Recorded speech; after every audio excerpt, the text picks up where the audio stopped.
It could have finished 4-4. It was that good a game. I'm expecting a repeat today because we see in the Oxford City starting 11 both Josh Parker and Corey Andrews, the leading goal scorer from this season and the leading goal scorer from last season in the starting 11. Zach McEachran drops to the bench, so he's somebody that Ross Jenkins could perhaps turn to a little bit later on in the game if they need a bit more attacking prowess. And it's a pretty packed Blackwell Meadows, and I have to say it's a pretty packed press box with just a couple of seats and just a couple of very small tables, and me and Andy are sitting very close to each other. Andy's almost on my lap, but Andy, Darlington away. It's going to be a tough one, another ex-Football League side, but City can come into this game without any fear really, because they've got a good away record and they're in a bit of form themselves. Absolutely, they'll come into this game buoyed by the cup victory against Hadley. They were not at the races, Oxford City, in that game. They were the Saturday before that after they beat Farsley, but they've secured back-to-back wins for the first time in the season in all competitions, and they'll hope to make that 3, but like you say, coming up against the Darlington team that may not look like it in the table just yet, but they're only 3 points off the playoffs. But we're underway here in the North East. Darlington against Oxford City in the National League North.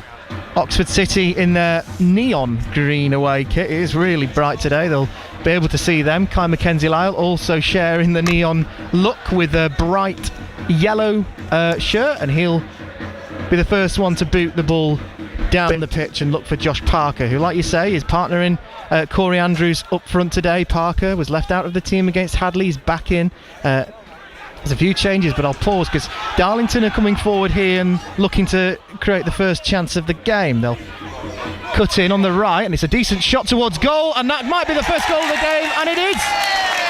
Under a minute, 48 seconds on our watch.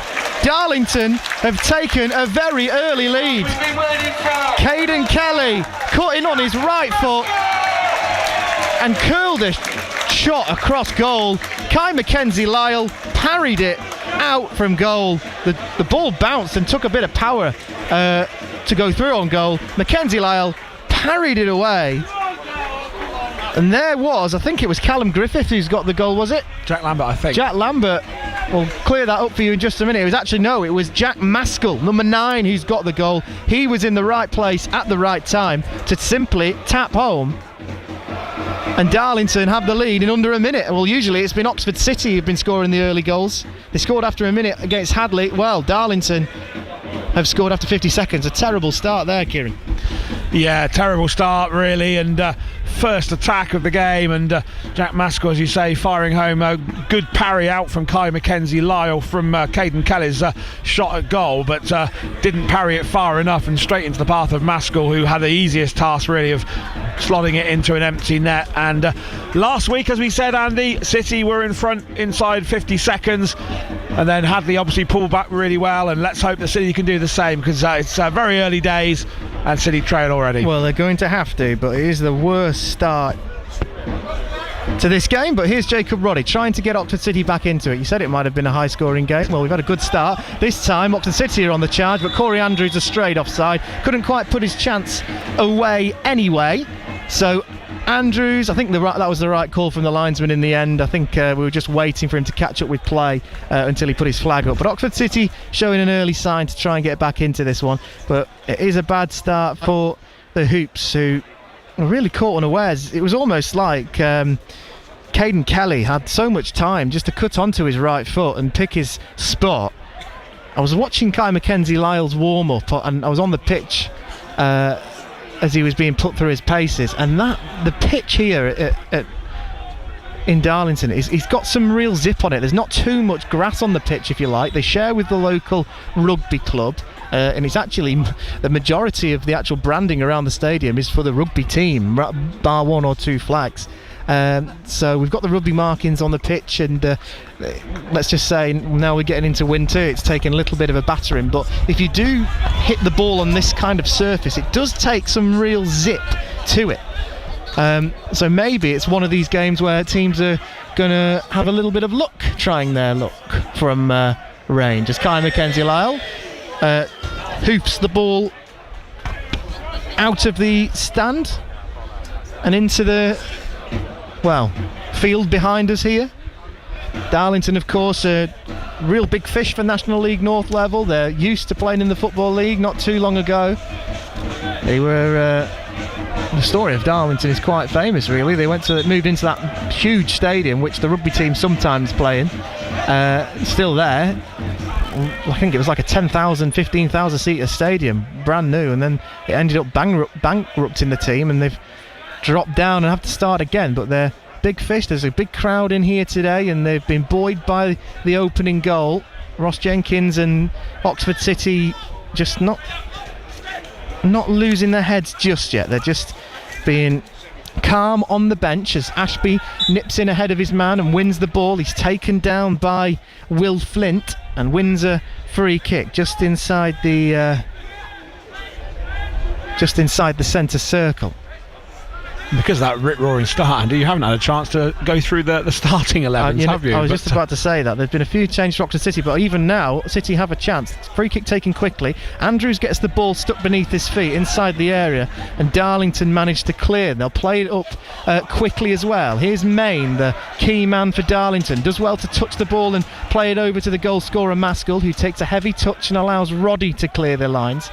And that seems to be the problem at the moment for Oxford City. As soon as they have a chance, as soon as they lose the ball, Darlington are very quick to work their way up the pitch. The other man to look out for is the captain, Will Hatfield, who's just played the ball back to his man there. He can score from range. He's did it on Tuesday night, in fact. But Darlington coming forward for Oxford City. Again, I'll pause because Fleet has seen the ball here and plays the ball over to the left channel. Parker will chase, and he's not picked up Parker. Cross in towards his man, and Oxford City will have the first corner of the game. It's been an encouraging reaction from going 1-0 behind, and City have the first corner of the game. It's the daily chance when we have a game to say that the big men, especially Jalen Jones, who's coming up from the back here, 6'6", as is Andre Burley, who makes his 100th Oxford City appearance today. Jacob Roddy's back in the team, making his way up there. Drew and Scott, the only men back for Oxford City, marking Main. Everyone else attacking this corner. Scott, in fact, is going to offer a short option, and Main is going to retreat to try and defend this as well. Scott's dragged him away. Ashby, free kick in towards the box. Good punch by Pete Jameson, the goalkeeper, but it's only out as far as Coyle, midway through the half. His cross with his weaker right foot is cut out, and here come Darlington again. Again, the pass is just a little bit too powerful and wayward, but it goes out for a Darlington throw. Yeah, Lewis Coyle read that well though, didn't he? It was a slightly overhit pass, but Coyle read that danger quickly and got it cleared out of play.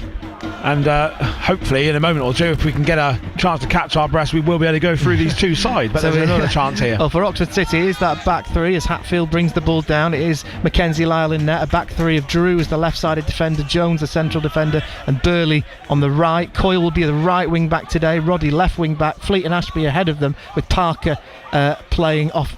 Parker and Tom Scott playing either side of Corey Andrews, who leads the line.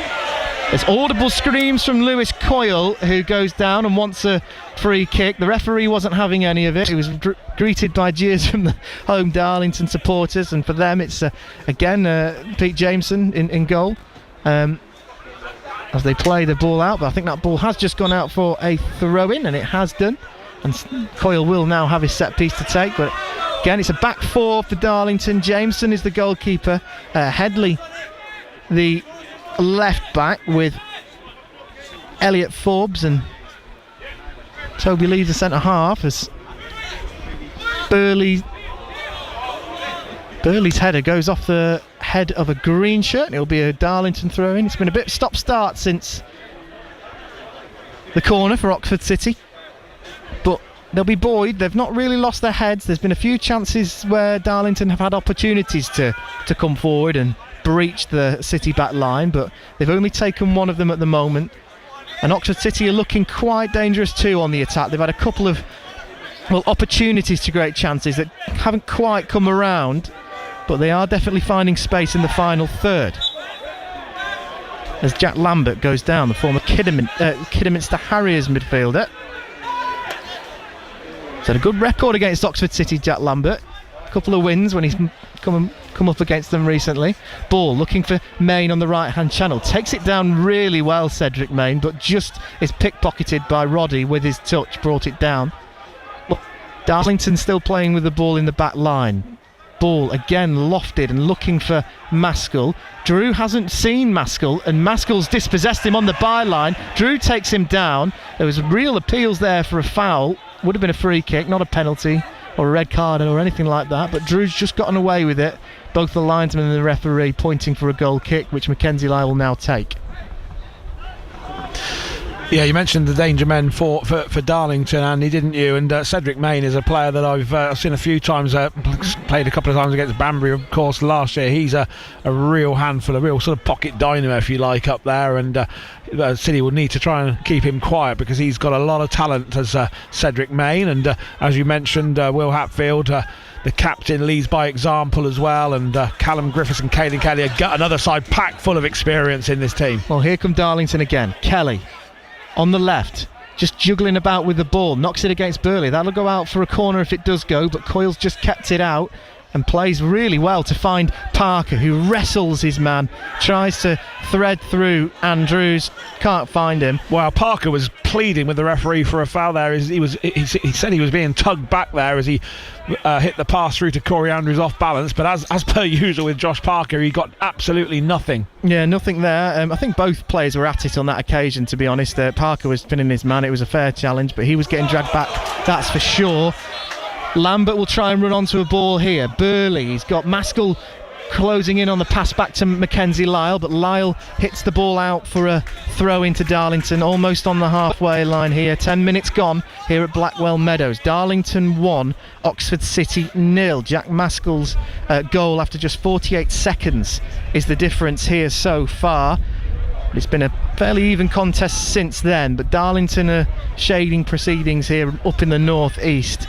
Elsewhere, there's commentary on the digital radio on 97.2 FM from the Kassam in the Championship as Oxford United are taking on Sheffield Wednesday. That's still 0-0. You can listen to that with Jerome on the team on that frequency, and we'll also be giving you updates from our local games as well in non-league. It's currently Brackley 0, Chester 0, as is Banbury's away game at Telford. But here come Darlington again, looking for a ball into the box. It's headed away by Drew. They'll play about with it on the edge of the box. Main holds up the ball well and sends a decent ball in towards goal. Mackenzie Lyle takes 2 stabs at it, drops his first attempt right in under the nose of Will Hatfield, who took a swipe at it, but luckily for Mackenzie Lyle, he managed to get the ball in under control at the second attempt. I'd say that was definitely a bit luck there.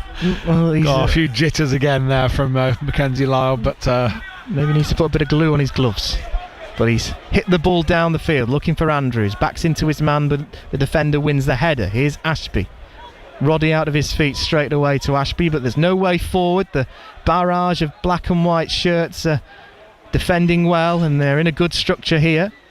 Ball over the top again, looking for Andrews. He beats his man, and there's an appeal there from some of the Oxford City bench that Elliot Forbes, the Darlington centre-half, has just impeded Andrews there. I think there's half a shout in that. I don't think any referees are going to give that, because Andrews didn't go down and he wasn't really played through on goal there, but if he was, I think the referee would have had a decision to make there. Nothing given, which I think is just about the right option there. Again, another foul. Referees letting play on. Headley, the Darlington left back, finds Lambert with a decent pass. Lambert, beautiful ball over the top. Main's in. Drew's recovered just about, but Darlington still have the ball. Maskell out to the right. It's a real dangerous chance here for the host to double their lead. Lambert on the edge of the box, and that is going absolutely nowhere near the goal, and it scoops over the area and almost went out for a throw in.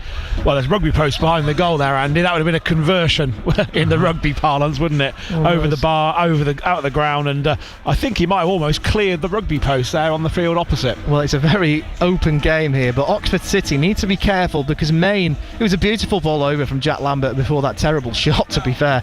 Beautiful ball over. Main ran onto it. I'm not quite sure why he's not just got his shot off straight away there, Cedric Main, but he is causing a lot of problems early on for Darlington, and he is definitely the man to continue watching at the moment as Oxford City continue to try and find a way back into this game, but it's going to be difficult. Ball all the way down the field from Mackenzie Lyle, hooked back up the field by Griffiths. Out again. There's going to be a foul there as Lees is brought down by Corey Andrews. Andrews and Lees are just having a little word with each other, a little bit of afters. Lees shoving him off the ball. Still not getting going yet, but they do have the ball now in the position where the free kick can be taken.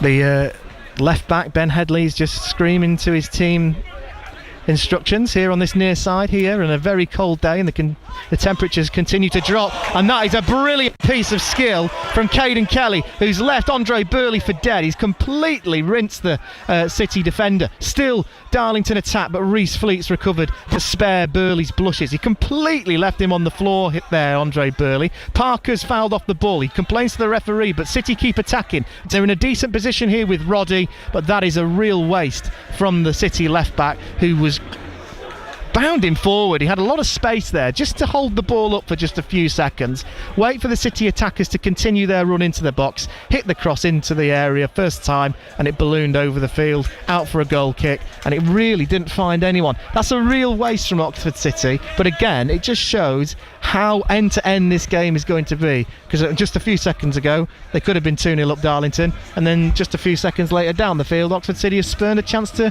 well, at least create a chance to even try and equalise.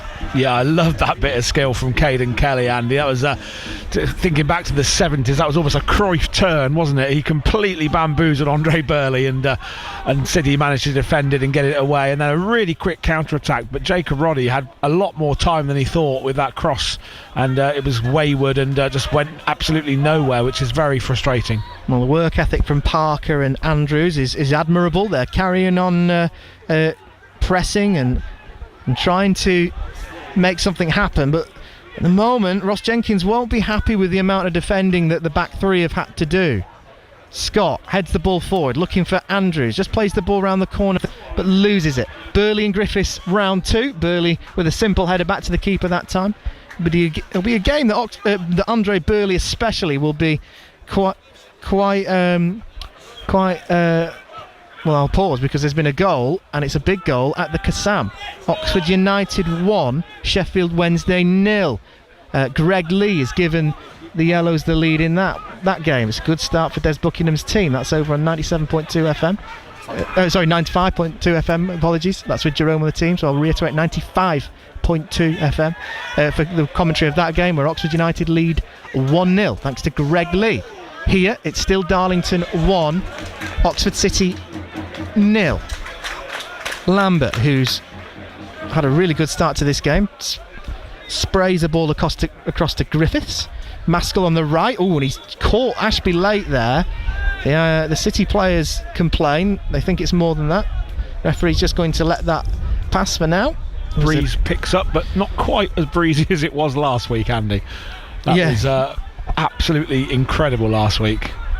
Yeah, Storm Dara was really on show, and to be fair, Oxford City's winner against Hadley they had Dara to thank, because the pass to Louis Walsh was held up in the wind. Walsh did the rest with some brilliant individual skill to find Andrews for the winner, to book Oxford City's place in the fourth round of the FA Trophy, but it was terrible. I think for the last 10 minutes, if the wind was like that before kick-off, it would have been postponed. Here come Darlington though. They continue to attack down the right, and that time the pass is cut out by the City skipper Reece Fleet. Roddy, neat pass into Ashby, and the pitch continues to cut up here. It's a difficult surface here for both of these teams that do like to keep the ball on the floor wherever they can. Drew, as soon as I say that, he pops one long to Andrews. Andrews latches onto that, but his header just bounces back into a black and white shirt. It's been a pretty, well, apart from the goal, it's been pretty even, but I'd probably say Darlington just shading it, Kieran. Would you agree? Yeah, I think so. They've created the better sort of half chances, if you like. No other real chances as such, apart from the one that was blazed out of the ground. City, though, as we've said a few times this season, they need to stay in it, don't they? If they stay in it, you know, they're very capable of getting themselves back into it and getting at least a point on the road. Well, that was a brilliant touch from Lewis Coyle. Another one to find Ashby, and then Andrews. He's on. Oh, I don't think he is offside there. I think he was just in line. The linesman's flag goes up. Oh, I'm not sure. Was he offside? There's a little shrug. I'm going to say no. Late one, wasn't it? It was straight up. The linesman was very sure about that. It was very tight. Don't have VAR here, thankfully. But that was a chance for Oxford City. Andrews timing his run, not quite to perfection from the linesman. Nicked the ball round the defence and tapped into an empty net, but the flag was straight up.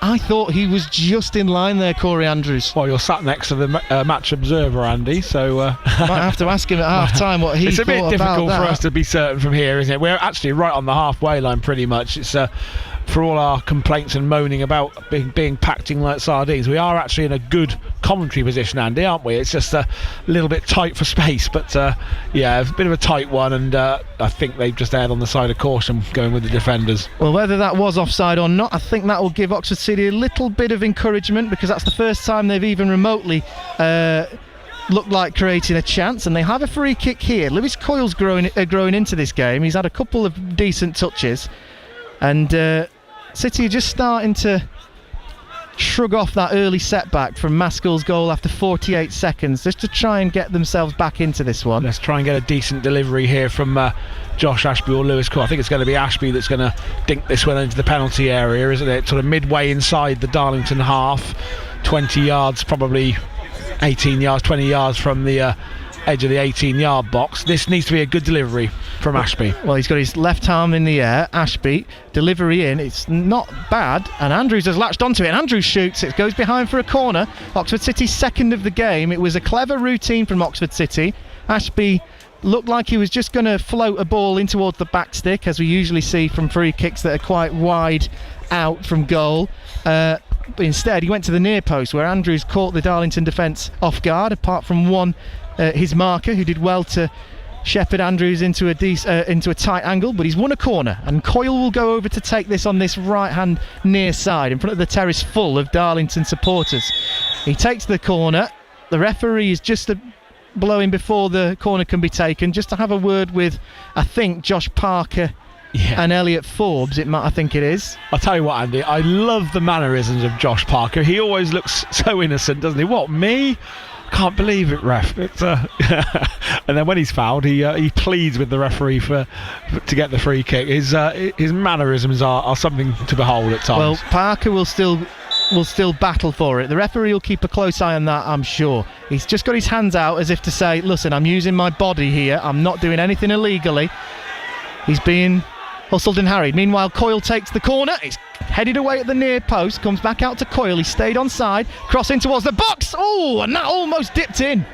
Oh, Lewis Coyle, that was a good cross towards the back post. Wasn't going to meet a head, but just for a split second I thought it was just about to curl into the side netting. Unfortunately, though, for Oxford City, Pete Jameson got his angles correct and was happy just to let that go out for a goal kick. That was nearly Jaden Carwin at Buxton all over again, wasn't it, Andy, from this right-hand side, and just the wrong side of the post from an Oxford City perspective. Still Darlington 1, Oxford City 0, but there's bit of food for thought for Ross Jenkins now, because City have grown into this game, and it has been pretty even, but they have looked susceptible at the back, as have Darlington in the recent minutes. But they're playing some good stuff, the home teams, especially down this left-hand side. This time Andre Burley's stood up to the challenge and won the ball back. Coyle finds Fleet, who finds Ashby a little bit off balance, but he does well to move his body. It's a really move this from Oxford City. Pass. Parker's inside the box. He's got his back towards goal and manages just to find Coyle. Again, the linesman's flagged. Again, it looked tight. He was right in line with Griffiths there. And again, I'm going to say I thought that was going to be on, but the linesman right there is right in front of it. He's in the perfect position, so I'll give him the benefit of the doubt in that one. You're listening to BBC Radio Oxford Sport on BBC Sounds and on the BBC Sport website and app. Darlington 1, Oxford City 0, 23 minutes gone here at Blackwell Meadows. Down at the Kassam Stadium, Oxford United leading Sheffield Wednesday by 1-0. Greg Lee with the goal there. Here at Blackwell Meadows, City looking to get back into the game. They have been in this game, and they're certainly not out of it with just the early goal, but really just need to get that final pass right at the moment, because all too often the final pass is currently letting them down, and case in point just there as Jacob Roddy tried to thread a ball through to Corey Andrews, but he's overhit it and it's rolled harmlessly out for a goal kick to be taken by Pete Jameson. You can listen to the Oxford United game, of course, on 95.2 Freeview channel 714 and on your DAB digital radios with Jerome, Nathan, Rosie, Nick Harrison, everybody there at the Castad. 2 or 3 weeks ago, Andy, we got an early goal at the Kassam for United, of course, and it didn't go quite so well against Middlesbrough. Let's hope that United can win that one. Middlesbrough are a good side. Decent side, yeah, absolutely. I'm just looking at my watch here, Kieran, because I think you know what I'm about to say. 25 minutes on the clock, but I watched them against Burnley the other day, and they're very good. They've got some good players, and I know United were beaten that day, but I don't think that's... well, they're going to beat a few teams, put it that way, Middlesbrough, because they're going to be up there in the Championship, I tell you that. Absolutely, yeah, they'll be there or thereabouts at the end of the season for sure. Here at Blackwell Meadows, Darlington perhaps looking for a second goal, but Tom Scott defends really well there and plays the ball off of Hatfield and actually wins the throw deep inside Oxford City territory. Andre Burley with this ball in hand on a reasonably heavy looking surface. It is cutting up a little bit, but perfectly playable and decent pitch really. But Corey Andrews tries to thread a ball through to Scott, but picked up and cleared away. But Reece Fleet collects the loose ball inside his own half, finds Andre Burley, who clears the ball right-footed up over the halfway line, looking for Josh Parker to run onto it. And Elliot Forbes decides discretion is the better part of valour there and just rolls the ball out for an Oxford City throw-in. Trailing by a goal to nil, but certainly giving as good as they get. It's just this final pass is letting them down a little bit at times. Andre Burley will take this throw. It was going to be Tom Scott, but Burley's going to take this one. And he throws the ball over 3 Darlington heads. Josh Parker flicks it on and Corey Andrews loses out and it's gone out of play. In fact, off the back of Andrews' head for another Darlington goal kick. Yeah, Andrews and Parker are both being held every time they get the ball inside the box. The referee's just willing to ignore it.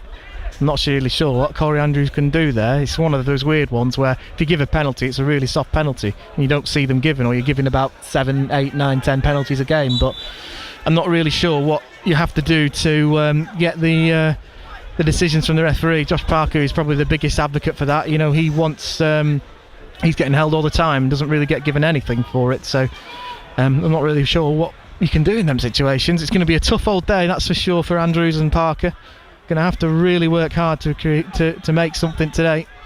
Yeah, it will, but City have definitely got goals and they've got obviously McEachran on the bench to perhaps come on if needed. I'm not sure quite why he was on the bench today, but useful substitute to have on that bench. A reasonably strong bench actually for Ross Jenkins today. Chiez and Olim's in there, Louis Walsh and Phil Croker, and of course Jayden Carbon, who and at the Kassam Stadium it's 1-1 unfortunately. Josh Windass has levelled for Sheffield Wednesday. Oxford United 1, Sheffield Wednesday 1 in the Championship. Goal kick to Darlington up over the halfway line, and Reece Fleet tries to win that one in the air, but it's picked by a Darlington player and threaded over the top, but Andre Burley gets the ball first and heads the ball out of play. Lewis Coyle tried to keep it in, but it was just slightly too hard for him, and Darlington take the throw quickly, and it's with Hadley, the left back in field to Elliot Forbes. A nice looking pass, but Jacob Roddy cuts that one out well, and Josh Ashby hooks it up over the halfway line towards Parker. Parker controls the ball nicely on his chest and finds Lewis Coyle. Coyle to Reece Fleet just inside the Darlington half of the field. Scott hugging this right touchline. He lays the ball back to Andre Burley. Burley tries to Cruyff turn Lambert there perhaps, but Lambert closing him down, and the ball's back with Jalen Jones. He's going to have to go back, I think, to his goalkeeper, and he does, to Mackenzie Lyle, who clears the ball away from his feet first time. Over the top, Corey Andrews Not able to latch onto that one, but City staying in possession. Nice little ball through from Lewis Coyle to Andrews, who gets himself into the penalty area. Lays the ball back to Ashby. Nice touch from Ashby, but maybe just slightly heavy touch. Actually, just allowed Darlington to clear. But City back in possession again with Scott. Scott, nice ball through, and again offside on this one. Lewis Coyle straying offside this time. Yeah, that was good play from Oxford City, who have had the lion's share of possession, and they've really started to come into their own. They've been, especially in that passage of play, they were moving Darlington about no end, and they found the space almost. Well, they made it look very easy. They were pushed all the way back to Mackenzie Lyle. Great pressing from the home team, but then as soon as they picked up on the loose ball, there's some really neat play. I'm looking at Josh Ashby, Fleet and Tom Scott especially, who are linking up really well so far. They need to make this kind of spell of pressure count though, because although they've had this good little spell, they've not really created anything in terms of chances just yet. No, but they're playing well. They're playing some good passing football, and a little bit of frustration creeping in to the Darlington fans a minute ago, because ball was given away quite cheaply, and now City can attack again. Shot from distance from Ashby, but it's straight into the midriff of Pete Jameson. Yeah, worth a go. I was just saying that when Darlington scored the first goal, you may as well have a pot, because Ashby's hit one from range there is speculative for sure, and it was a good save from Jameson, but that ball zips as Parker just wrestles his man off the ball. He's being penalised for that. I do feel a bit sorry for Parker there, because that is definitely a foul. The referee spotted him just basically headlocking him to the floor, but he's being held and he can't get away from his man. So the referee really needs to just take a stamp on this, because he can't just pick on Parker all the time. No, he can't, and now the referee's calling Parker away to have a very long stern word with him, and it will be a free kick eventually to Darlington, and it's going to be the goalkeeper Jameson to take the free kick, and out to the right touchline. Jacob Roddy does well to win the ball in the air, but Darlington regain possession in the centre of the field. Out to this left side towards the left back Hadley. Hadley chips the ball through looking for Cedric Main, but Jalen Jones deals with that one fairly straightforwardly, but ball to Coyle is given away, and then Tom Scott dives into a challenge on Will Flint, but Darlington retain possession again, and just building slowly from the back, the home side, who are, just as I said earlier, 3 points outside the playoff places. Parker tries to thread a ball through to Andrews, but again it's cut out, and Darlington come away with it again. Out to this left side to Caden Kelly, very skillful midfielder. Kelly, ball over the top to the right hand side, looking for Maskell, the goal scorer. Maskell gets the ball into the penalty area towards Cedric Main, but cleared away. But again, there's a little bit of head tennis going on, and Reece Fleet tries to slip Corey Andrews through, but again massively overhit the pass. Corey Andrews might be quick, but he's not going to catch that one, and it's gone over Corey's head straight through to the goalkeeper, and more frustration for Ross Jenkins. Darlington 1, Oxford City 0. BBC Sounds on BBC Radio Oxford and on the BBC Sport website and app. Oxford United 1, Sheffield Wednesday 1 at the Kassam Stadium. 95.2 FM for that one, Freeview channel 714, and on your DAB digital radios. Nice ball through looking for Lambert. Lambert out to the left hand side to Caden Kelly. Kelly's got Andre Burley for company and gets the ball in, but cleared away to Jalen Jones, but only as far as Hatfield, the captain, and a handball given there against Lambert, and it's going to be a free kick to City on the edge of their own penalty area. Yeah, but again, just danger signs there again, wasn't there? Because they attack at will, and a skillful side, and they play the ball on the deck. Yeah, when Hatfield gets the ball in those positions as well, I get a little bit nervous, because he can hit them from there. He can hit them when the ball's sat still from a dead ball, or he can hit them from open play. He's really good. That's probably why he's got the armband. He's been playing for years now, Hatfield, and he's probably one of the better players in this division. What I will say is the pitch is not helping either of these teams. It is terrible, and it's going to be who can manage that the better. I think we'll get a result today, because City are trying to play some good stuff, and they are on all accounts. But the pitch is frustrating both teams at the moment, and you've got to think, if it was at the M Group Stadium on that lovely 3G surface, I think there might have been seen a few more clear-cut chances in this game, but both teams have got to deal with it. But it's going to be a battle today. Well, there were plenty of clear-cut chances in the game at the M Group Stadium earlier in the season. 2-2 that finish. It could have been, as I said earlier, it could have been 4-4. It was that good a game.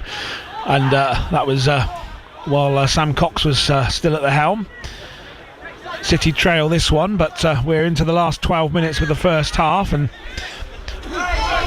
City defending well there through Andre Burley. Just used his strength there to shrug off the challenge of Elliot Forbes. And cries for a foul. Well, I don't think that was a foul. That looked like a foul throw to me, but the referee says no. That was very close to being a foul throw if it wasn't from Lewis Coyle. It was a foul throw. Not quite sure why the referee's not giving it, but we'll take that because it's in Oxford City's favour. He almost just dropped it to his feet, didn't he, Lewis Coyle? I don't think he actually meant to throw. It was weird because Burley's just looking at him saying, give me the ball to take the throw. And Coyle's just gone, no, and taking it to him. They've got away with one there, but Darlington have the ball here. The fans are getting more audibly frustrated though, aren't they? Yeah, Caden Kelly finds Lambert on this left touchline. Lambert's got Ben Headley to his right, but he opts to go infield to Cedric Main inside the penalty area. Good work from Aaron Drew to dispossess Main, and then cleared up to the halfway. Now that looked like a foul on Corey Andrews, not given, and then the ball's going to come to offside. That's offside, and it's a good job it was offside, Andy, because Corey Andrews was fouled in the centre of the park there, and the offside flag has gone up, and it remains 1-0 to Darlington. But that is a bit of justice there, Andy, because to me Corey Andrews was fouled in the middle of the park. There you go, it's even now because I think he was fouled, and again I think he was off. I'm glad the linesman seen that. I think he was offside again, but it's even Stevens now for offside goals now. Again, we'll look at it back again. It's one of those tight ones. Mackenzie Lyle's taken a couple of swipes to save it, made a couple of decent saves, but not been able to keep hold of it, and they've had a couple of tap-ins here, Darlington. They'll be trying to take aim a bit more often now, I think. Yeah, I'm a little bit concerned about Kyle Mackenzie Lyle's confidence levels today, because he's had, as you said, a few swipes at things and a few sort of soft parries that haven't quite gone as far, and I'm hoping we're not going to see a return to the Kyle Mackenzie Lyle that we saw at the start of the season, because he's been in really good form, hasn't he, recently, Andy? And after that really shaky start for the team, he really came into his own when Ross Jenkins came in. Yeah, he's had a little bit more confidence now, Mackenzie Lyle. He lost his position just for a bit after going on international, but here come Darlow.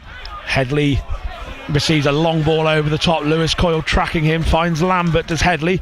Lambert twists and turns past Reece Fleet, goes down under a challenge, nothing doing from the referee. Ball over the top to Josh Parker, but the goalkeeper's going to come from his goal. Claim this one quite comfortably and let it roll out of play, but another counter-attacking opportunity for the home side. They still only lead by 1-0, and while it stays at 1, you fancy that City will have a chance or two to get themselves back into this game. It's certainly not been a one-sided game in any way. It's been pretty even in terms of possession and chances, and two offside goals, one for each side. It's been a good game. City in possession on the edge of the box. Nice little ball in. Now Brilliant. There's a chance here, and it's going to be flashed over the bar by Tom Scott. He was in a really good position there inside the penalty area, just wide on the left at a bit of an angle, and he's flashed it over the bar. Well, it's not the worst place to have a shot, but I'm just wondering why Tom Scott, I think he's done really well. He's running on into the box, he's held off his man, and he's running on goal from a really tight angle, and I think he's just let that get away from him in just taking that second to pick his head up and just look at what his options were. And if he did, he'd have Parker just waiting inside the box for a simple tap in. He's gone for goal again. I've seen people score from there, but it takes something special to score from there, and he's blazed it over the bar. But that was a golden opportunity, best opportunity that Oxford City have had so far, that's for sure. Yeah, they haven't really worked the goalkeeper yet, City, and that was an opportunity for Tom Scott to do so, but he blazed it over the bar. Andre Burley hooks the ball up over the halfway line, defending well, but Darlington again pick up the loose ball with Headley. Headley fires the ball back over the halfway line, but Burley again deals with it well. Coyle to Fleet. Reece Fleet's being forced back by Caden Kelly. Josh Ashby overhits that pass, but it's flicked off of the goal, the captain Hatfield, for a throw into Oxford City, right in front of us in our commentary position. Andre Burley with this throw, right on the halfway line pretty much, give or take a yard. In comes the throw, finding flick on from Josh Parker, headed up into the air, and Jacob Roddy and the goal scorer Jack Maskell doing battle. Maskell wins that one, finds Main flicks the ball through to Lambert tries a little 1-2 with Cedric Main, but Jaden Jones does really well to tidy up, and Mackenzie Lyle pumps it up over the halfway line again, but again Darlington regain possession on the halfway line with Lambert over to the right touchline. City just chasing shadows a little bit at the moment. Lambert again looking for an option in front of him. He's got a couple there with Cedric Main. A lovely ball through to Cedric Main. Good control. Main gets a little shove in the back, but then he gets a ball deflected, and it's gone out for the first Darlington corner. Good defending there, because really Main was in. Really good defending from Aaron Drew. I was just about to say exactly the same. Main was in. He's got a really good first touch, Cedric Main, and it really tees him up well, where other strikers would just take probably a heavier touch and let the chance get away from them. But he's done well then. I was literally, again, waiting for him to shoot and find the net. Drew's just been allowed to get back in and used his body well to not foul him, which is the most important thing, or it would have been a stonewall penalty. Yeah. And he's put him off balance, but there was a corner to defend here. Caden Kelly with the corner, right arm in the air, outswinger towards the back post. Headed way off the line now, I think, from Tom Scott, was it back there? But City are going to come away with it. The header was towards goal from the goal scorer Maskell, but it was cleared away, and the ball fired up field again by the Darlington goalkeeper. Tom Scott picks up the loose ball in the centre of the park, turns his man, got an option right with Lewis Coyle, but he decides to go back to Burley. Burley plays a little square pass to Reece Fleet, the City captain. Back to Burley again. He's going to clear this right-footed over the halfway line for Josh Parker to chase onto. That's a lovely ball from Burley, because if Parker can latch onto this, he does. Tries to win a corner off of the defender. Yeah, I was just headfield, but not. My not angle deceived me there, because I thought that had gone out of play, and then it bounced into Jameson's arms, and I was like, well, it wouldn't have even gone out of play at all, because of the trajectory of the ball. But I thought Parker was just about to do really well there and smash the ball against his man and win a corner, but he's been unlucky there. It's a lovely ball through from Andre Burley, though, to find Parker.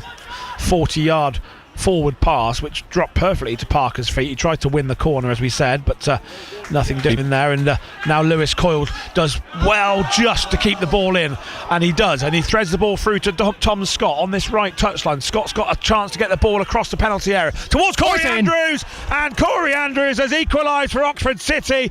A fantastic cross from Tom Scott, and Corey Andrews at the back post, Oxford City's leading goal scorer this season, and he's headed Oxford City level. Darlington 1, Oxford City 1. A terrific cross from Tom Scott and a really good header from Andrews. Yeah, exactly that. What a ball, what a header, what a goal. Andrews did exactly what he needed to do. The power was all on the cross. All he had to do was meet it back where it came from. It's basically rule 101 of being a striker, and he's paid off perfectly, and it's what Oxford City deserves, because since going behind it's been a really even game, but just in the last 20 or so minutes I think Oxford City have really shaded it, and I think that we're back on level terms, and I think that's exactly what the match has kind of been deserved of, really. Well done for not leaping up into the air, Andy, because we're penned in by all our cables here at Blackwell Meadows. It's a bit of a small, let's say, a homely press box, Andy, isn't it? We're to say the least. We're quite tightly packed in, so we need to sit still. Otherwise, we'll be losing power. City level then. Darlington 1, Oxford City 1. Corey Andrews with a really good striker's header, wasn't it, Andy? A terrific header, terrific cross, and I think you're right. They probably just about on the balance of play deserve to be level. But Darlington are in possession at the moment. 3 minutes to go in this first half. It's with Elliot Forbes, the big centre half. Little square ball across to his counterpart Toby Lees. Up over the halfway line. City need to defend this, and it's gone out of play. Really good defending, because the referee's overruled his assistant there, so the assistant, who was closer to play, gave the throw to Oxford City. The referee, though, has overruled the assistant and given it to Darlington. I'm not overly sure that when the assistant was so What's close. the point of having assistant referees? What is the point? He's right in line with it. He's given his decision. The referee goes, nah, no best, I'm going to give that. Yeah, he was a long way from that, the referee, as well, I have to say. But anyway, we're back underway. And it's with Elliot Forbes, the centre-half. He's going to play a square pass to his centre-half counterpart again, Toby Lees. Lees just inside the Darlington half of the field. Darlington looking to finish this half in the ascendancy. Cedric Main plays the ball off of Jacob Roddy for a throw into the home side. 1.5 minutes to go here at Blackwell Meadows. Probably the customary 1 minute of stoppage time, Andy, at the end of the first half, I would think. Yeah, not too many stoppages really. 1 or 2 maybe. I heard last listening to your commentary, the referee didn't want any stoppages at all because he pretty much blew on the strike. Don't blame him. He wanted to get in, didn't he? Great ball. Lovely ball over the top, nearly finds Cedric Main, but Jalen Jones just does enough to put Main off, and then Parker goes down under a challenge, pleads for a foul, and gets up because the referee says nothing doing again. Will he ever get given a foul, Josh Parker? I doubt it. City need to defend in these last seconds of the first half because they've been good value for this 1-1 scoreline. Over the halfway line, and Andre Burley just gets a little touch on that one, and it's gone out of play for a Darlington throw deep inside Oxford City territory. And it's going to be... Just before this throw, Brackley have just taken the lead at home to Chester. They won, beat Chester away from home earlier in the season. I was there for that one, and they played really well. And Gavin Cowan was bemoaning match referees on Tuesday. We'll talk about that in a moment, Andy, as Caden Kelly curls the ball towards the back post, and that was really dangerous, and it's going to be a goal kick, but I don't think Kai Mackenzie-Lyle was really confident there. He let it go. I'm going to say, but I think between Lambert and Kelly, they've been the two best players for Darlington. He's causing a load of problems, Kelly, on this left-hand side. He's got a whip on him. He basically created the opening goal. Maskell will take the plaudits for being in the right place at the right time, but all of the power on that shot has to go to Kelly. They need to be a little bit more savvy, Andre Burley and Lewis Coyle. You're right, 1 minute. Always is, always 1 minute. Yeah, Andy, I was listening to Gavin Cowan's post-match interview at Scarborough the other day, and he was bemoaning the referee who made a decision to send off Donowa after just 3 minutes of that game. And I watched the replay back, and it was a 50-50 challenge, and made a big difference in that game. So it's not just City that get the rough end of the stick at times, but they've got a bit of defending to do in these last few seconds. 20 seconds left on the clock for the 1 minute added on, with Forbes over to Lees on the far side. Lees threads a ball through.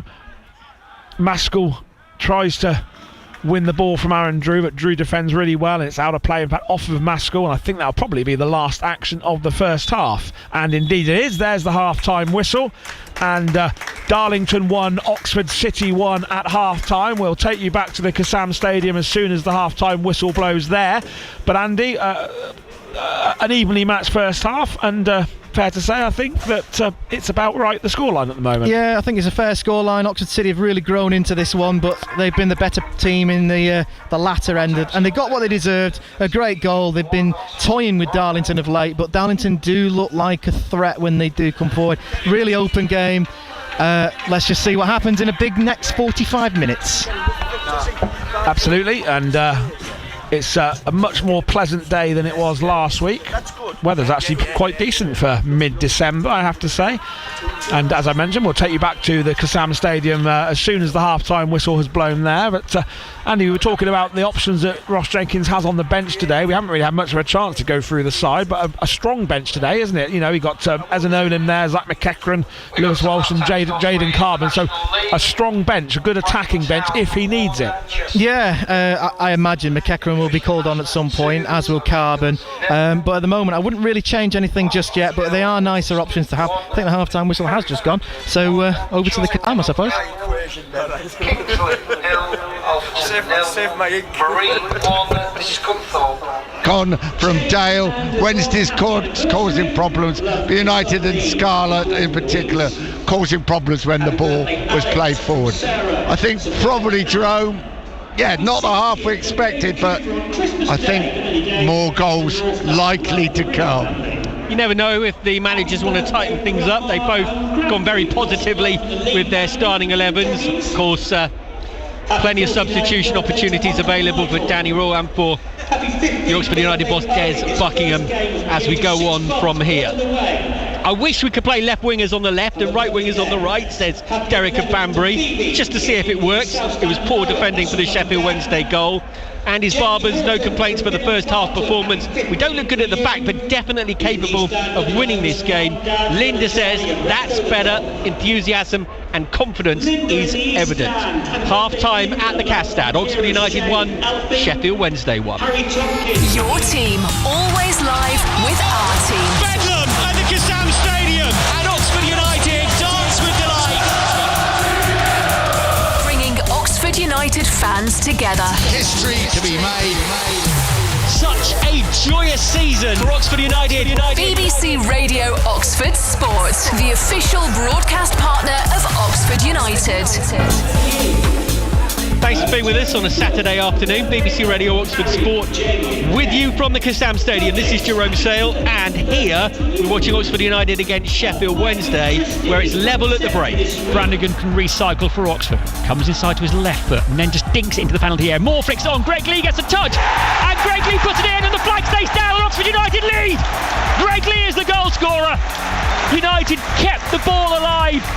When the cross came from Brannigan, the headed touch from Moore, and that's not for the first time at that end of the field this season. Moore and Lee combine as Oxford lead Sheffield Wednesday by 1-0. Every player bar the Wednesday keeper James Beadle in the Oxford half. Charles then to deliver, left hand raise, right footed delivery towards the 6-yard box, and it is a absolute tap-in for Josh Windass. It never should have got that low for a Sheffield Wednesday player to be able to just pass it into the Oxford net. But Sheffield Wednesday are level and it's 1-1. So that's the way of it at the break. 81333. Start your text with the word Oxford at BBC Oxford Sport on X to have your say on WhatsApp 08000 321 333 with Oxford at the top of your message. What about Oxford City on the road in the northeast at Darlington? They've had to come from behind to be level at the break. Darlington are coming forward here and looking to create the first chance of the game. They'll cut in on the right, and it's a decent shot towards goal, and that might be the first goal of the game, and it is! Under a minute, 48 seconds on our watch. Darlington have taken a very early lead.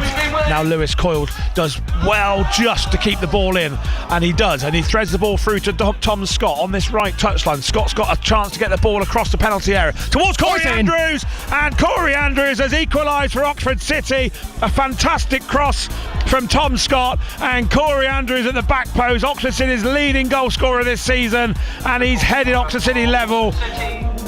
In the Premier League, some of the big guns are in action with 3 o'clock Saturday afternoon kickoffs, including at the Emirates. Arsenal 0, Everton 0. Liverpool, the leaders, are home against Fulham, down to 10 men, and a goal down as well. Robinson is going to go on the overlap on that far side, the left, and the ball reaches in from Iwobi. Robinson with a cross. It's a good inviting ball in, and Fulham have scored. Taken extremely well on the stretch by Pereira. He really had to reach for that, but right-footed, and Fulham take the lead. Andy Robertson sent off in that one. Jacob Murphy's put Newcastle in front against Leicester 1-0 to the Geordies at half-time, and Ipswich 1 up at Molineux against Wolves at half-time as well. Forest against Villa, the late game. Tell you about all the games in the EFL shortly. Let's go to our feature games locally. Let's hear about Brackley against Chester in National League North with Tim Carroll. Yes, a tight half, 2 well-matched sides, but separated at the break by a late penalty for Brackley, converted by Shane Byrne to give Brackley a 1-0 lead. You've been coming. Chester began the game really brightly and full of confidence without really testing Jonathan Maxfield in the Brackley goal. But Brackley gradually took control, and they're good value for this lead at the break. Half-time, Brackley Town 1, Chester 0. Thank you. Let's get some more detail then on that Darlington Oxford City scoreline in National League North from Kieran Bushnell. Yeah, it's a decent game here. Darlington 1, Oxford City 1. Darlington taking the lead inside the first minute. Caden Kelly's shot at goal parried by Kai Mackenzie-Lar, but only out to the striker Jack Meskel, who followed up to fire into an empty net. Lewis Coyle saw a cross shot fired just wide, and Corey Andrews had the ball in the back of the net, but it was ruled out for offside. But 4 minutes before half-time, Andrews did get the equaliser. Really good work from Lewis Coyle to keep the ball in play on this near side touchline. Threaded the ball through to Tom Scott. Scott's cross was inch perfect, and Corey Andrews rose highest at the far post to head home the equaliser. It's a decent game of football here at Blackwell Meadows. Half-time score, Darlington 1, Oxford City 1. Thank you. So we'll update you on what's going on locally, and let's tell you what's going on in the EFL as well. The early kickoffs in the Championship look like this. Full-time, Bristol City 1, QPR 1. Coventry 2, Bottom Club Hull 1, and Leeds with the 93rd minute equaliser getting a 1-1 draw at Preston United at Ellen Road next Saturday afternoon. You'll hear that game live with us. Blackburn 2, Luton 0 at the break. Middlesbrough 1, Millwall 0 at the break. It's Sheffield United 1, Plymouth Argyle 0, Stoke 1, Cardiff 1, Swansea 2, Sunderland 1. In League 1, early kickoffs, Wigan 1, 2-0 at Bolton, and it was 0-0 between Orient and Burton. Half times, Birmingham 2, Bristol Rovers 0, Charlton 0, Mansfield 0. Exeter, Oxford United's FA Cup opponents in the third round, today playing against Barnsley and leading 1-0 at St James's Park. Lincoln 2-0 up at Huddersfield. It's Peterborough 2, Crawley 1, Reading 0, Blackpool 2, Rotherham 2, Northampton 0. Johnson Clark Harris with both goals. Shrewsbury 0, Wickham 2. Wickham going so well, and 2 up against Gareth Ainsworth's new club. Stevenage 1, Stockport 1 at the break, Wrexham 1, Cambridge 1 at the break. The results from League 2, Salford under Carl Robinson 3-0 winners against Notts County. They of course have got a Manchester City FA Cup tie to look forward to, Salford. Tranmere 2, Harrogate 1 also a result. And the half-time scores, Bradford City 1, Swindon 0, Wimbledon 1, Doncaster 0, Bromley 0, Port Vale 0, Carlisle 0, Chesterfield 1, Cheltenham 1 up against Morecambe. Goalless between Colchester and Newport, also between Grimsby and Crewe, and MK against Gillingham, and Walsall leading Barrow by 1-0. So let's get some more thoughts then on this first half situation here for Oxford United. A few people around us, Nick, frustrated, not because of the performance today, but actually because United have played well and gave such a cheap goal away for the equaliser. Yeah, could you understand the goal, Jeremy? I know you were commentating at the time, and it completely confused me. It seemed to go into the near post, and I don't really know what happened after that, and it was in the back of the net. And again, I've had one look at it in real time from 70 yards away, but it seemed to me as if everybody thought it was somebody else's job to deal with it. Yeah. But they have, Sheffield Wednesday's main threat has come from corners, and and they had one where Cumming made a really good save. But I've been encouraged by United using that longer ball for Scarlett to run, and Scarlett has given the two centre-halves a problem. He's quick, he seems to be getting more and more physical as well, and I think he's been well involved. Dale down the left, I think, has been excellent. One chance perhaps he could have put away, there was 1-on-1 with the keeper a little bit tight, but defensively we've looked at, I think both sides defensively have looked a little bit frail, which I'm a bit surprised about. Is that about the fact that they've gone so positively? Sheffield Wednesday obviously targeting this game as a 1 for 3 points. United probably doing the same, as it's a home match and they haven't won for five previous games. And that's going to give you defensive frailties, no? Yeah, I suppose it is, but the ball in the air even, Elliot Moore hasn't been quite as commanding, and Smith's caused him a few problems there, which you don't see too often. But what I have liked, when United have broken from defensive responsibilities, they have broken forward with a bit of pace, and we've seen some long balls, which we haven't seen a lot of. But not just aimless punts. Yeah, with Scarlett trying to get onto them. The situation on Wednesday night, we fielded some criticism and gave some out for United accepting the situation at half time, being level and not making any changes to it. where are you on the situation being level at half-time here in that regard? Oh, yeah. It's a tough one. I think I'd probably start the half with the same side, but I think, yeah. Just thinking, a lot of these players went 90 minutes or near enough on Wednesday night. They're going to fatigue. I think that there have to be changes. I would think Scarlett would probably be replaced by Harris at some You won't stage. win a lot of money for that. No, I won't. But it's interesting, isn't it? You've got Edwards available off the bench. You have Plaheta and Phillips, who started on Wednesday night on the bench. But I think Des Buckingham would be reluctant to go there. Would he? Well, I would be reluctant for him to go there, given what I've seen so far this afternoon. Signed shirts, signed balls, and plenty inside. I think it's a difficult one. They have created with chances with the side that are out there, something that we haven't seen. McEachran's got a pass in him. Kyle Edwards has probably certainly got more pace down the flanks than Tyler Goodrum or Owen Dale. Perhaps we're going to see him at some stage. He'll play. I think he'll play at some point. Yeah, I think without a doubt. But Dale came on, didn't he? And I'll be honest, I hadn't forgotten about Owen Dale, but didn't really figure in my plans. He came on in that last quarter of an hour against Millwall, and I thought he did really well. And I think he's really done well in that first 45 minutes today. Yeah, perhaps he should have scored, but the angle was a bit tight.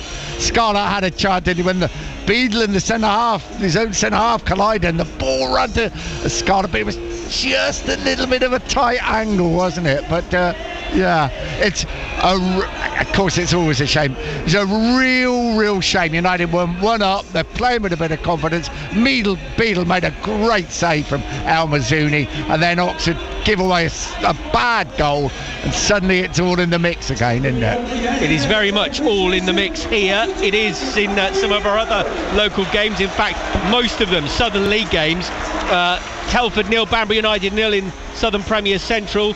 Goalless between Bristol Manor Farm and Didcot, Division 1 South, Division 1 Central. Goalless Barton against Tame and Leighton Town against North Lee. Kidlington are 2-0 down at Northwood. That's a horror scoreline in that one. Oxford City level at 1-1 at Darlington going into the second half there. Commentary on that continues on BBC Sounds. And Oxford United against Sheffield Wednesday going into the second half locked at 1-1. That's next on BBC Radio Oxford 95.2 FM, digital radio, Freeview channel 714 and Oxford United's OUTV service. Every kick, tackle and goal. And Parker cuts inside. Parker's in here. And City have made it 4-0. All the action is just moments away. And it's been taken. All the goals running in. Banbury United, champions of the Southern League, Premier Division Central. And we are underway. This is BBC Radio Oxford Sport. Adam Ball. Join me every weekday morning from 10 for some of this. Christmas cracker jokes can be a little bit cheesy. They're awful. What's brown and sticky? A stick. How? How did Ebenezer Scrooge win the football game? The Ghost of Christmas Past. The Ghost of Christmas Past. Oh, that's good. What does a clock do when it's hungry? It goes back 4 seconds. I used to be indecisive, but now I'm not sure. No, you're just not on our level, sorry. Adam Ball. Join us every weekday morning from 10 and listen anytime. Just ask your smart speaker to play BBC Radio Oxford.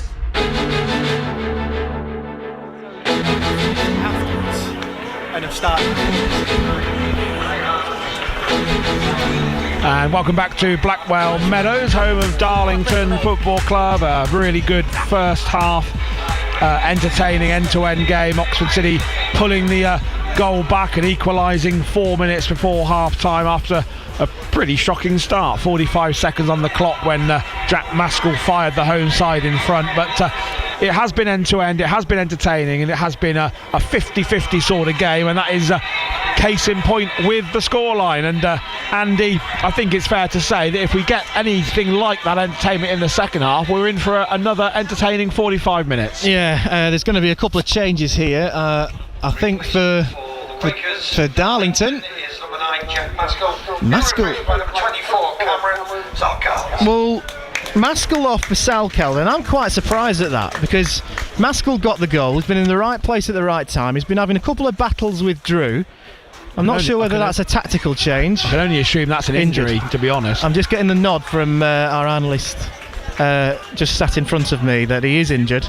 So that makes perfect sense. But we're about to get underway here again.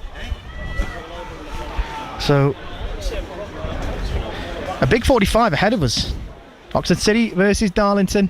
Darlington versus Oxford City rather. Here at Blackwell Meadows, the referee blows his whistle and we are underway, and Ashby will take his time over platting the ball back to Kai Mackenzie-Lyle, but he does, and we are back underway. Oxford City shooting from right to left this time in their green away shirts. Darlington in their pretty famous, really, or especially in the northeast. They like their black and white kits. Darlington in theirs today, shooting towards the even fuller terrace of Darlington supporters as we get back underway. And Aaron Drew is going to takes the throw in. City working their way up from the back here. Parker hits the ball off a black and white shirt, wins a throw in. Tell you what, I always thought that first throw from Aaron Drew didn't come into play, but it obviously did. But it was a bit like that. Well, it's going to be Roddy who's going to take this throw in. Plays it into Andrews, who uses his body to shield the ball from his man. It goes underneath the feet of the Darlington man. City want a free kick for obstruction, and Roddy does really well there on the floor to hit the ball against his marker and win a corner. Third corner of the afternoon for City. They're winning on corners, aren't they, at the moment? I don't think Darlington have had even one yet. One. Oh, they've had one, sorry. Just yeah, right at the end of the half. But Oxford City will have a chance here through Ashby. And Ashby puts the ball on the quadrant. Again, Parker is just teasing the goalkeeper and Elliot Forbes. Ball in towards the centre of the goal, which is easy for Jameson to just catch, and he gets the ball out of his hands to find Main. Again, holds up the ball well, and he's beaten Drew. All ends up, and Main smacks the ball in front of him, but he smacks the bad touch has really saved Oxford City there, hasn't it? Wasn't it? He just pelted the ball in front of him. A little bit less power on that and he was in on goal, but instead he's hit it straight into Tom Scott, who recovered and just took no chances. Well, from a Darlington perspective, you're really disappointed with that, but I'll tell you what, from an Oxford City viewpoint, we're very pleased that he miscontrolled that. That was a really heavy touch, wasn't it? Because it was cracking skill initially. Well, that was straight from an Oxford City corner as well. We've seen that before. Jameson hits it into the now night sky. Jones hits it straight back, but Parker's in an offside position, so he's just going to let that run and go out to Jameson, who's seen plenty of the ball already in this second half. Not had saves to make yet, apart from that one, claiming that one from a corner. And Darlington will look to try and start the second half as well as they did with the first. There's been another goal at the Kassam, but unfortunately it's gone the way of Sheffield Wednesday. Jamal Lowe has put Sheffield Wednesday ahead there. That's on 95.2 FM or on your digital radios on BBC Radio Oxford for the commentary of that. Oxford United 1, Sheffield Wednesday 2 here. 1-1, even game. It's anyone's game as well. Darlington seeing more of the ball in this first phase of play here in the second half as Roddy plays the ball back to the makeshift centre half, Aaron Drew. Again, pinks it forward. Looking for Parker, who just makes an arch of his back. Yeah, it's a bad one now. Head injury and referee stopped the game. Toby Lees goes down. He's going to have to stop the game there. I think that was just Parker just kind of saying, well, if you're going to hang on to me, then I'm just going to have to do something to get you off. So as soon as he's risen, he's just lowered his back. Parker's just pointing to Griffith there. I think Griffith is making that point that, it was a bit cheeky from Parker, but I don't think it was. I think it was like you said. Parker was just standing his ground and just a slight coming together, really, and nothing. It wasn't like wasn't an over obvious. He's going to completely bend over and he's going to go flying over the top. there was nothing really wrong with it. I think there's a few comments in front of us saying he's done really well there, the referee, and I would have to agree. He just stopped it. It is an injury. I think everyone's more than happy just to stay there and wait until we find out that if Toby Lees is okay. Yeah, I think he will be, Andy. I think it was when he hit the deck, actually, he sort of cracked the back of his head. That happened with Charlie Sterland for Oxford City the other day. He came crashing down and dislocated his shoulder. He's still at Oxford City, Charlie Sterland, but he's receiving treatment. He's out for a few weeks. We'll have to see what happens with him. He's one of the players that are missing today. And there's going to be a drop ball here, uncontested. Parker will just close down Griffiths. He wasn't happy about it because he thought it was uncontested. Coyle will head it back to Mackenzie Lyle. And Sterling was known around these parts, wasn't he, I think? Well, he was really looking forward to this game, Charlie Sterling. He would have had about 10 people here supporting him and Oxford City, but unfortunately he's got that dislocated shoulder. I'm not quite sure if he is here today and has made the journey from Middlesbrough, where his family are from. Obviously he'll be based in MK. But the game is in a little bit of a lull at the moment. It's that injury just has broken up the play here. It's also got considerably colder in the last 10 minutes as well. It is really cold. Not as cold as last Saturday though, thankfully. Here's Lambert. Takes the ball down, but then he'll go into a shoulder-to-shoulder challenge with Jones. Beats Jones, but Burley clears the lines. Out for a Darlington throw, just inside the Oxford City half. Andrews' header just before the break has City on level terms, and he'll continue to press from the front here, but Darlington have done well to evade that. Now here's Forbes. Tries to bring the ball forward, then has to opt back. Sometimes you have to do that, go backwards to go forwards. But at the moment, Darlington just keep going backwards. Parker's fouled his man now, he's leaving a few in. The Darlington fans aren't happy about that. A few shakes of the head here, but Parker's giving as good as he's getting now. I imagine there'll be a yellow card coming his way if he keeps doing that at some point in the second half. Good ball in, looking for Main. Again, a good touch. Oh, maybe not. Yeah. Tries to take it down with his chest, but it goes over him. Andrews goes shoulder to shoulder.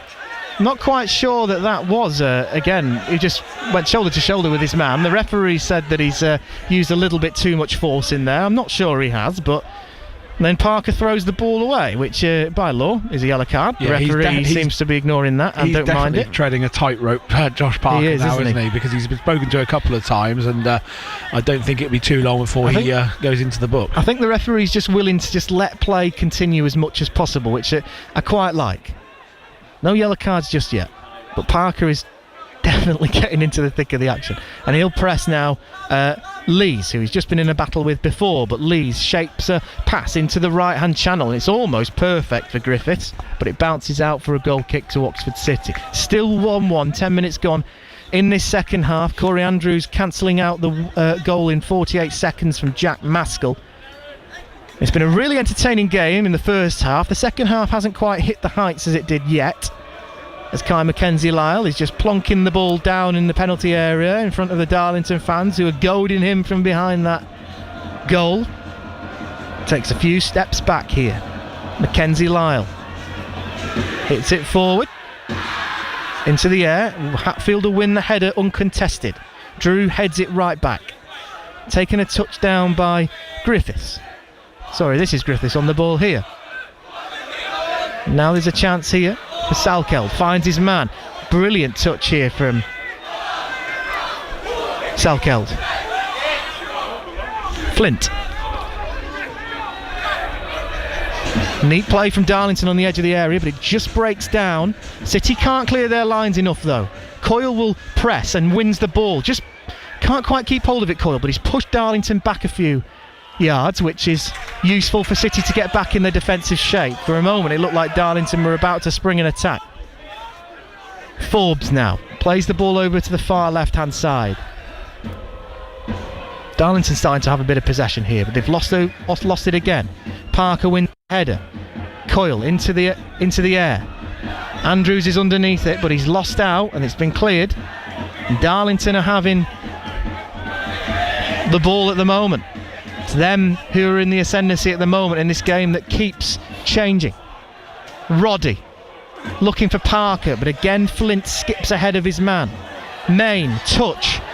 Jones gets a touch on it. Then it's a scrappy game now as Scott is taken down. I'm not quite sure why that's not a yellow card, but goes down. Well, he didn't try and get the ball. He's clipped his heels. He's just stopped the counter attack. Yeah, I think the referee's just going to have a little word with him. He's going to go to his pocket. Yeah, I was going to say he's got to get on top of this game, and I think that is a timely yellow card because just been a few little niggly fouls creeping in the last 5 minutes or so, and I think that was really important for the referee just to stamp his authority on the game. He's not had a bad game, I have to say, so far, but yeah, it was just starting to get a little bit tetchy, wasn't it? And I think that the yellow card there might just quieten things down a little bit. Yeah, he had to do that, I think, the referee. It was definitely a yellow. He took a while to go to his pocket, though. Got the right answer in the end. There's a few sizes. They're giving the ball away here, Darlington. Ashby's pass is cut out, but it bounces into the path of Andrews. On the edge of the box, brilliant ball from Andrews. And Ashby's just stayed onside there. He's hit the ball out for a City throw-in. Attempts to take it quickly, but there's no options on. So Andre Burley's just going to make his way up from the defence to take this, is he? Yep. Ashby relinquishes his duties for the man who's making his 100th Oxford City appearance today. He won't like that throw. It's gone straight into a Darlington head. And now they'll try and attack with Main. Again, he wins the ball and plays it through. Jones is equal to it, though. Hits the ball forward, but both Parker and Andrews were both offside there. And the referee's just... Yeah. What's happened there? Something's happened off the ball. I didn't quite see what happened. Following the ball, a Darlington player has just gone down off the ball. The referee's seen him go down. He is moving. He's just rolled over the floor.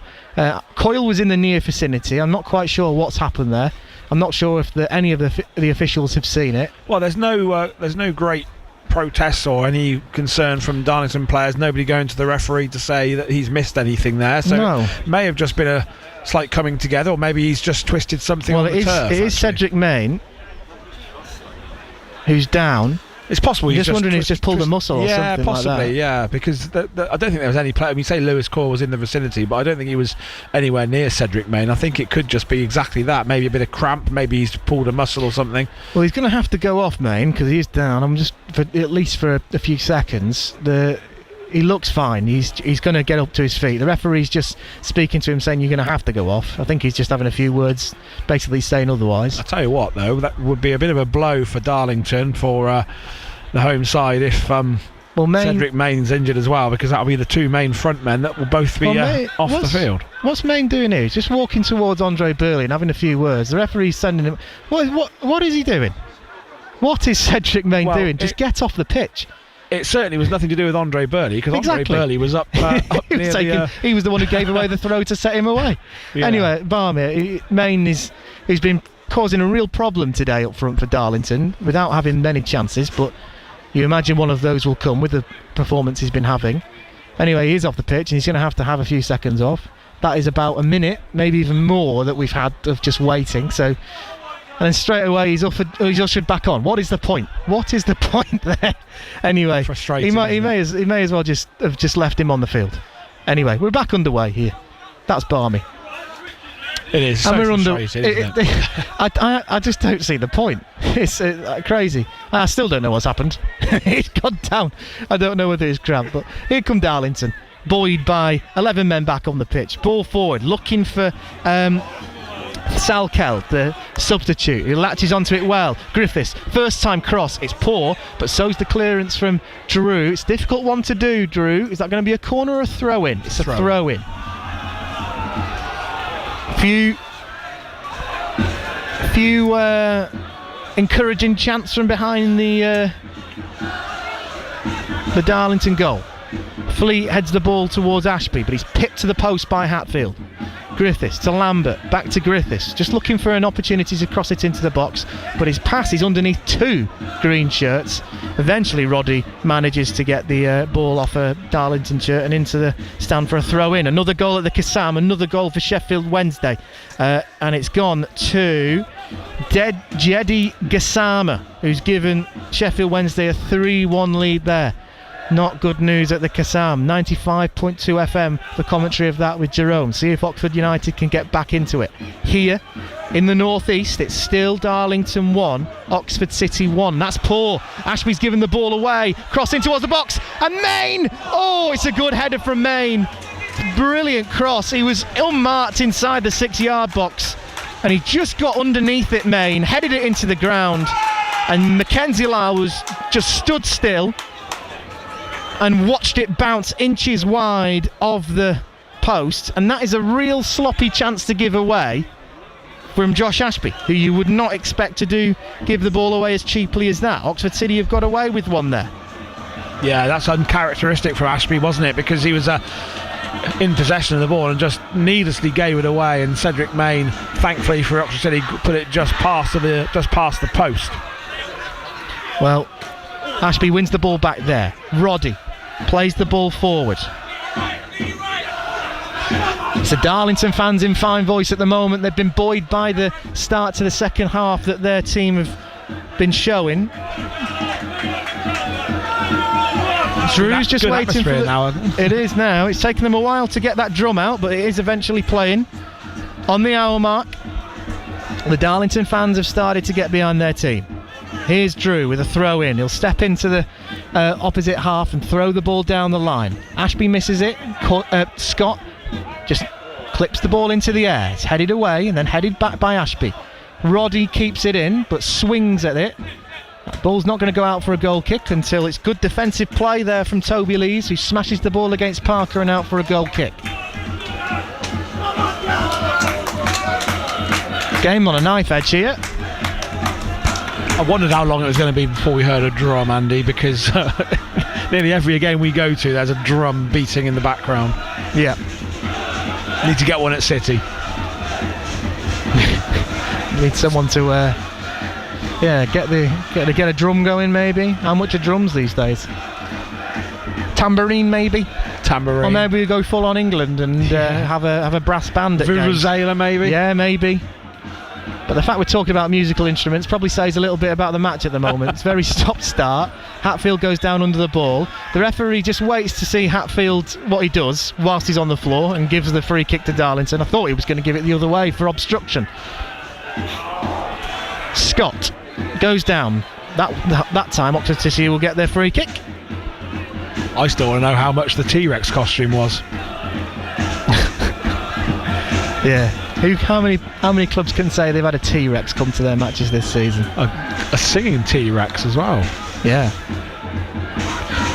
At the moment, the only people singing here, though, are the Darlington fans behind that goal, and they're making a racket. Mackenzie Lyle. Big ball forward, looking for Parker. Bounces into Ashby, though. Ashby, it's a decent ball, but to no one. It's into a decent area, and it'll go out for a throw-in right by the corner flag on that far side. Well, a rather open-looking Blackwell Meadow Stadium. Just ushering people forward. Throwing down the line. Burley takes a swipe at it. Lambert picks up on the loose ball. Now there's an opportunity. Griffiths has Salkeld running in front of him on the right wing. He'll come forward. He's tracked down by both Ashby and Roddy. Roddy continues his run.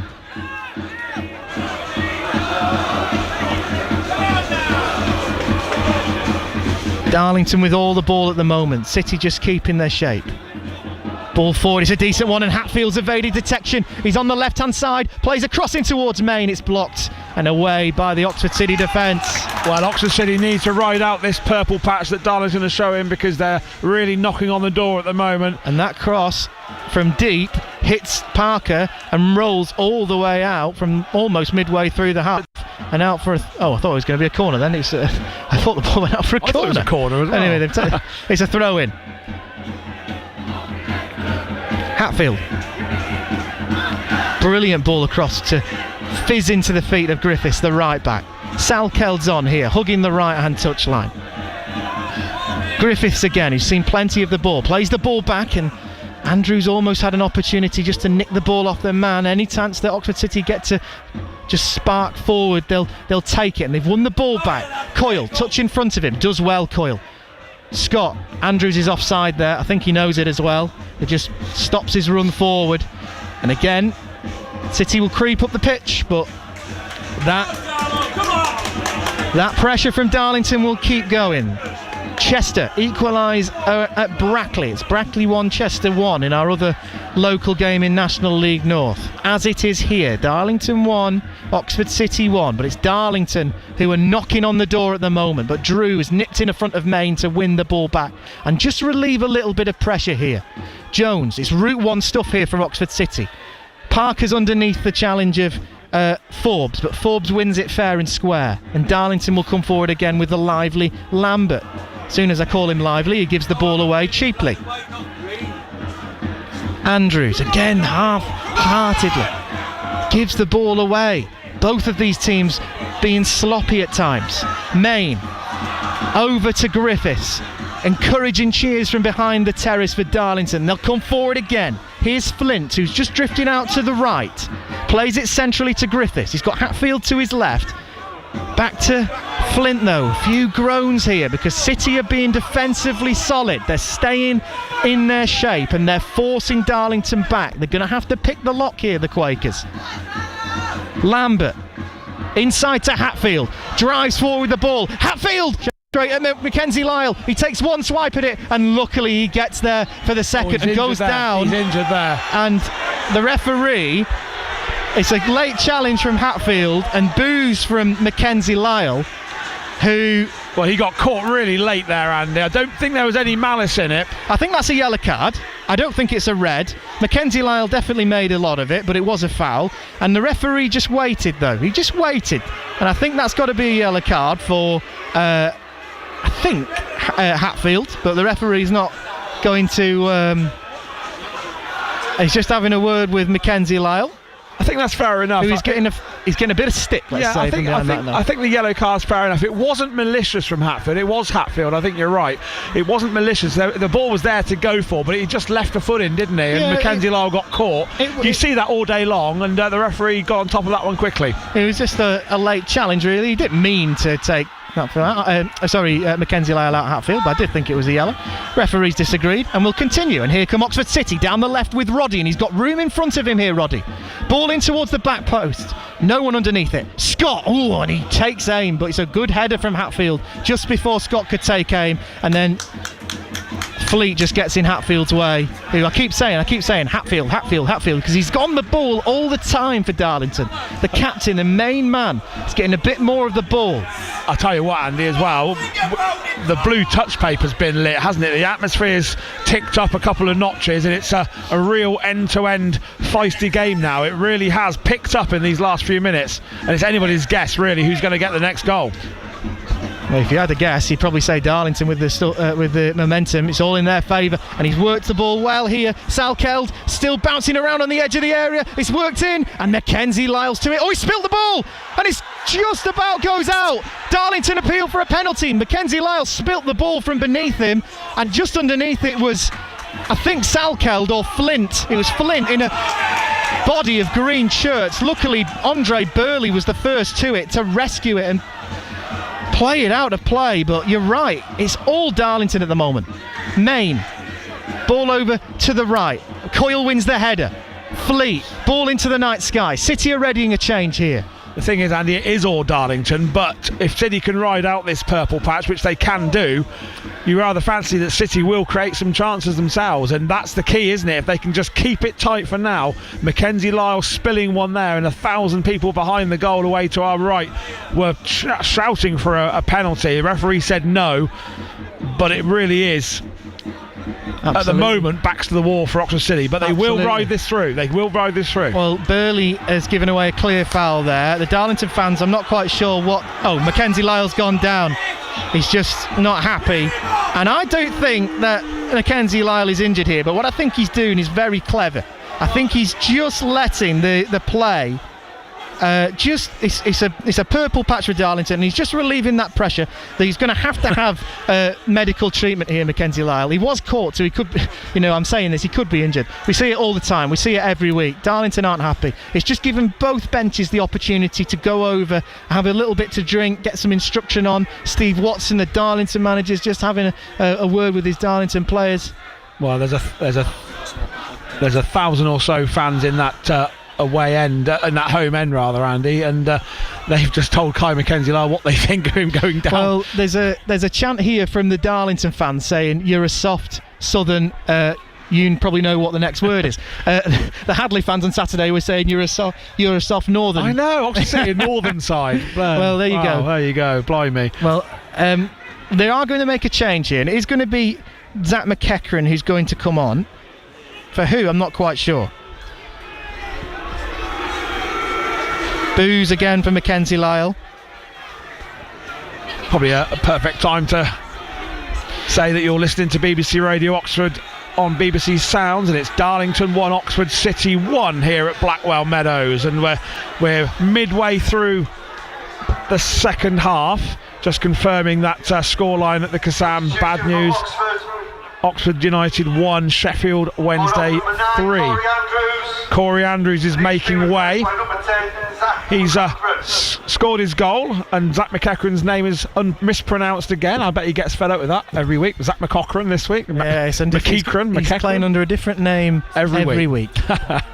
25 minutes gone in the second half. McEachran will slot into that position just behind Josh Parker in the centre of the field, and elsewhere in the Southern League, Northleigh trail by a 1-0. Tame United also trail by a 1-0, and that was nearly another comical own goal, but Kai Mackenzie-Lyle got down well to push it away. It came off the back of, I think, Jalen Jones's head, was it? And Mackenzie-Lyle had to get down low to push that away, and we've seen one comical own goal this year. We didn't want to see another one there, but it's a corner to Darlington. There's a goal coming here. How long can Oxford City defend like this? It's all Darlington. They've got to keep defending though. In comes the corner. It's going to be an in-swinger in towards the middle of the post.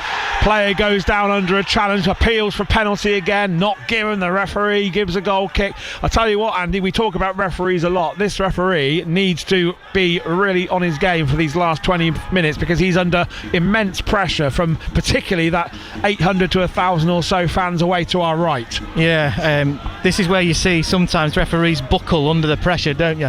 He hasn't done yet. He hasn't done yet. Yeah, not yet. It's those Famous Alex Ferguson days at Man United where they always got those penalties and those late goals and the decisions going their way. It can be difficult. He's only human. Yep. I think Mackenzie-Lyle is going to get a book in here if he doesn't hurry up. Referee's just asked him to get on with it. He doesn't get a booking. He needs to get this ball away pretty quickly though, because he's not endearing himself to the home fans behind the goal there. Josh Parker just loses out there. McEachran tries to snap up the loose ball but fails to do so. Ashby puts a little bit of pressure on Callum Griffiths. It's back through to the goalkeeper Jameson out to the right hand side to Ben Headley, who's going to advance up the field. Ball in field has been given away, and Josh Ashby picks up the loose ball. McEachran fires the ball through to Tom Scott, back to McEachran nearly. City still in possession with Josh Ashby, and into the arms of the goalkeeper, and that was one of those breakaway moments there, Andy, that City could score on the counter, because although they've been soaking up loads of pressure, it is still 1-1. Yeah, I thought they could have done a little bit better there. And looking at Tom Scott, who's run his socks off again today, but just need to look up there and have a look at the options. They did break though quickly there. McEachran straight away, first touch pass, found his man. So it's a good change there. Although it's a midfielder for a striker, it looks as though McEachran is playing in the same role as Andrews. Yeah, looks like it. Yeah. He's playing as a striker, or maybe Parker's playing as the 9 and McEachran, as his shirt suggests, is playing as a 10. Jalen Jones nods the ball away from Cedric Main. Jalen Jones was always going to win that aerial battle, because Main's about 5'8" and Jones is about 6'8". So Jones comfortably won that one, and it's up the field with Roddy on this left touchline. Roddy plays a ball in field to Ashby. Ashby back to the captain, Reece Fleet. Little triangles of passes going on here between Fleet, Ashby and Aaron Drew. Fleet back in possession, threads the ball through to McEachran. McEachran turns his man, flicks the ball into Ashby, back to McEachran again. McEachran doesn't look as though he's just here to run this clock down. He's a very attack-minded player, as we all know, and playing in an advanced role, and as you say, Andy, looks like he's slotted into where Corey Andrews has vacated, but City just having a bit more possession now, so maybe that purple patch that the home side has been ridden out. I think Parker's going to be offside here. It's a great line from Darlington. I just looked at Toby Lees there, the centre half. He just knows where Parker is. He knows where his defender is. His partner just steps forward, catches him offside. That was impressive. Yeah, very much so. Offside. Parker's got to look across his line though. Yeah, he's been caught offside a few times today, hasn't he? There's a couple of occasions where Corey Andrews was and maybe was a bit tight, but Parker and Coyle earlier on has been caught offside a couple of times. Darlington back in possession. Ball out to the right-hand side. Jacob Roddy deals with that one, headed out of play, and it's going to be a throw into Darlington, taken quickly by Callum Griffiths. Salcaud pulls back Ashby, and it's going to be a free kick to Oxford City. Again, the crowd away to the right. Not happy. Brackley Town are back in front against Chester. Brackley 2, Chester 1. Didcot Town, though, trail by a 0-0 in Southern League Division 1 South. Always feels a bit strange, Andy, when I talk about Southern League Division 1, Southern League Premier, when we're up in Darlington. But such is the way of the National League this season. Yeah, they're going to lovely places like Darlington. Lovely ground. Absolutely. Kai Mackenzie-Lyle with his free kick up over the halfway line. Parker's having his shirt pulled. Referee says no, as usual, and it's going to be picked up by Darlington. Good work from Jacob Roddy to prevent the clearance. It's going to be a throw into the home side, deep inside their own territory. And you never know, we might be back in National League South next year. It just depends where. Yeah, who knows? Where the coin toss lands, doesn't it, with the National League sides. But Ebbsfleet United certainly seem to be coming down, without a doubt, because they are really struggling this season in the National League. Hatfield chests the ball down. Sliding tackle from Lewis Coyle is missed, and Darlington come away with the ball again. Over to the left side to Caden Kelly, who's going to advance towards goal. Kelly, ball across to this opposite touchline, and it's going to be a hard work for the player to keep it in. I think he did try to keep it in there, but not quite, and it's out of play for a City throw. Callum Griffiths there sliding in to try and prevent it going out. Caden Kelly's crossfield pass just a little bit over hit. I don't know about you, Kieran, but it reminds me of a lot of Oxford City's last game, sorry, not last game, but a previous game against Scunthorpe, where they had backs against the wall, and we just kept saying they have to just keep their heads above water when they were 2-1 down. It's 1-1 here. Again, if they just keep their heads above water, a chance may come. There's a chance here for Hatfield. Great tackle there, though, and that was Reece Fleet with the challenge. That was a really good tackle. Yeah, full absolutely. On, full-blooded. Hatfield denied a shot at goal, and as you said, Hatfield knows his way to goal and he can have a shot from distance, and Reece Fleet was aware of that and alert to that and got in a really good challenge right under the nose of the referee. It's back in the arms of Mackenzie-Lyle. Had to get that challenge right. Absolutely, because it was about 30 yards from goal and it would have been a shooting opportunity from the free kick had it been given. Mackenzie-Lyle gets the ball away from his hands. Fleet hooks the ball over the top looking for Ashby. Ashby miscontrols though, and it allows Darlington to pick up the loose one again, and they're going to come away with the ball now, and bit of pressure there from Tom Scott, but he's penalised for a foul on yeah, just keep your hand Lambert. down. He's just got his hand on the back of his man. Keep it down. And Lambert is making way. And he's being replaced by number 7, Matty Cornish. And Matty Cornish coming on to replace Jack Lambert. I think that's like for like, really.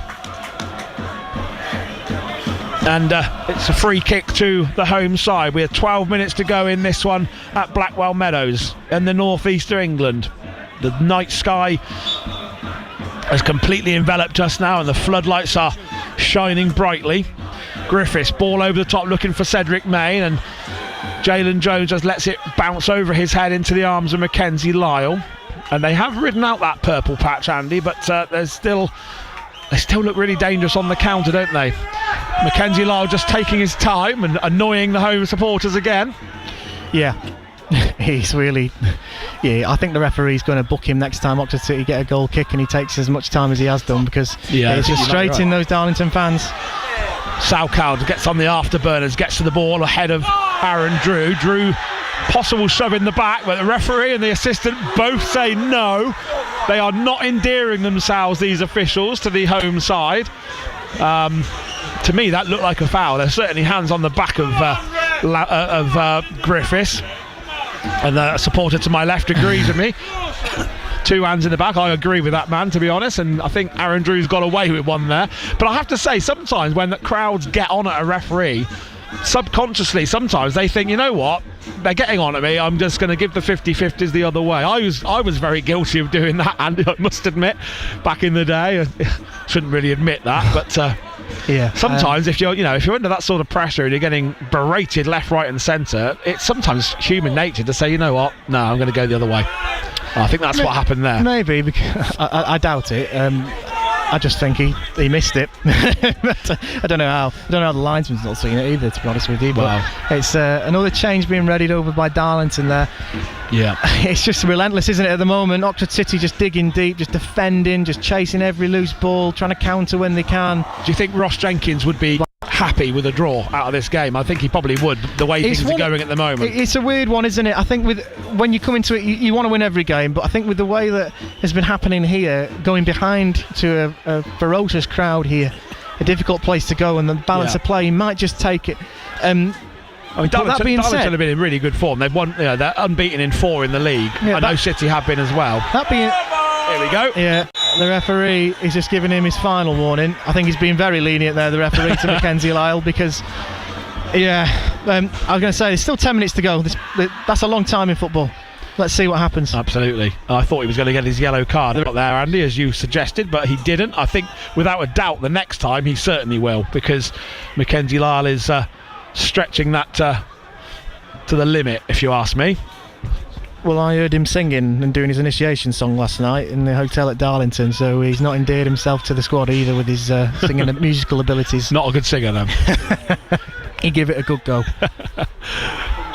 Foul there in the centre circle, and that looks like a pretty bad one. That is it's a yellow card, absolutely right. Yellow card to Will Flint for that foul. That's the 3rd yellow card of the afternoon for Darlington. And it's a free kick to Oxford City, just inside the Darlington half, just outside the centre circle.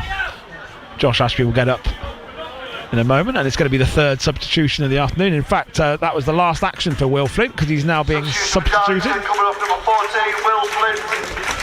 He's being replaced by number 4, Tom Platt. And it's Tom Platt coming on to replace Flint for these last 9 minutes or so. 50-50, 12753. 12753 wins 1,100. And I'll tell you what, Andy, I'm more and more impressed with my glasses every week, because I spotted that substitution before it came on, so that was good. Parker into the penalty, offside again, and Darlington do play that high line, and Parker, he'll be disappointed today. He's been caught offside far too often this afternoon, and offside again there, just as he was looking to turn and have a shot inside the penalty area. Darlington get the game back underway quickly.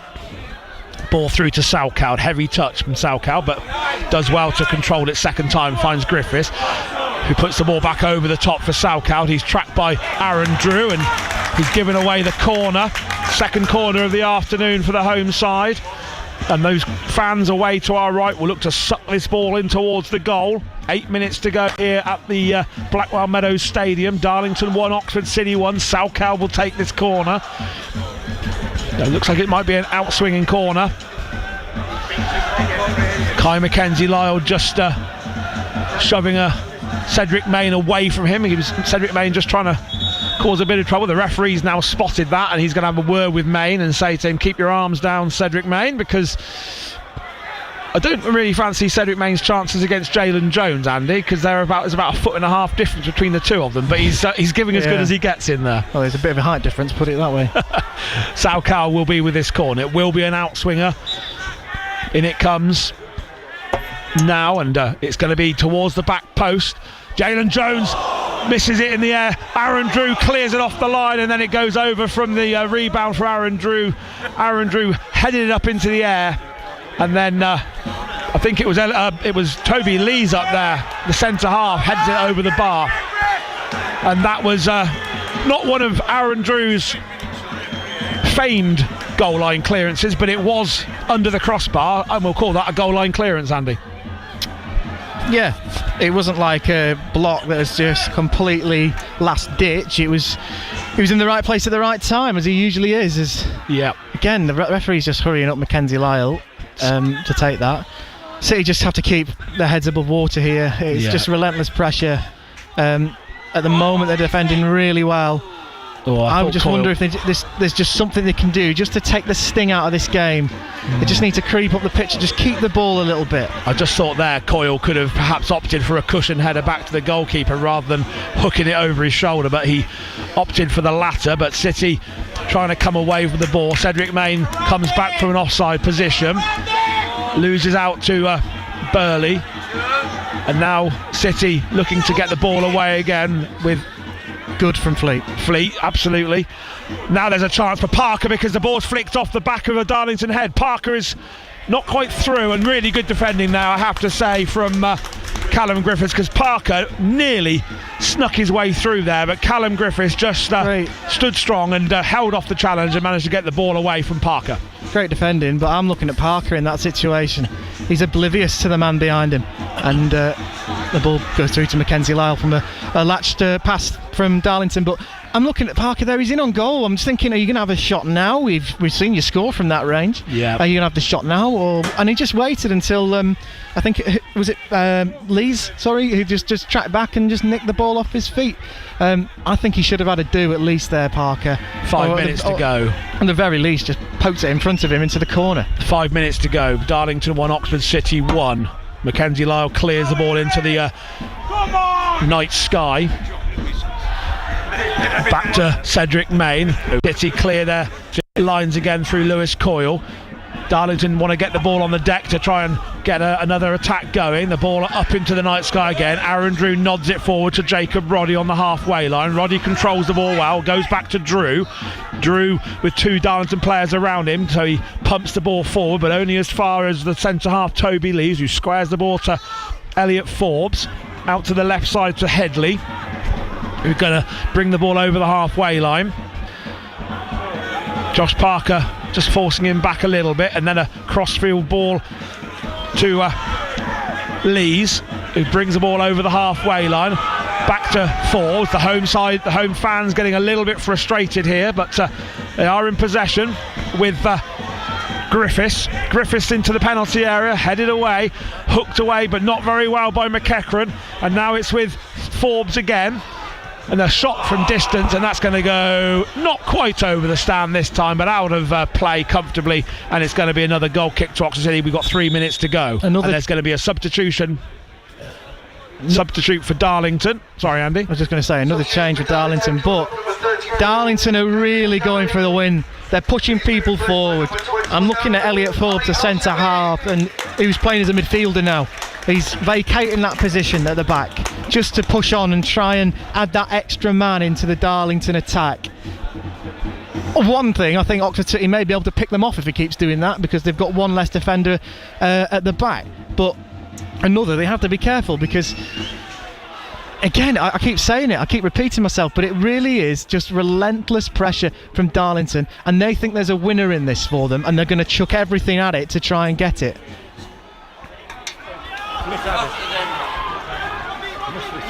Couple of minutes to go, and it's still 1-1 here. Didcot Town have pulled level in their game, 1-1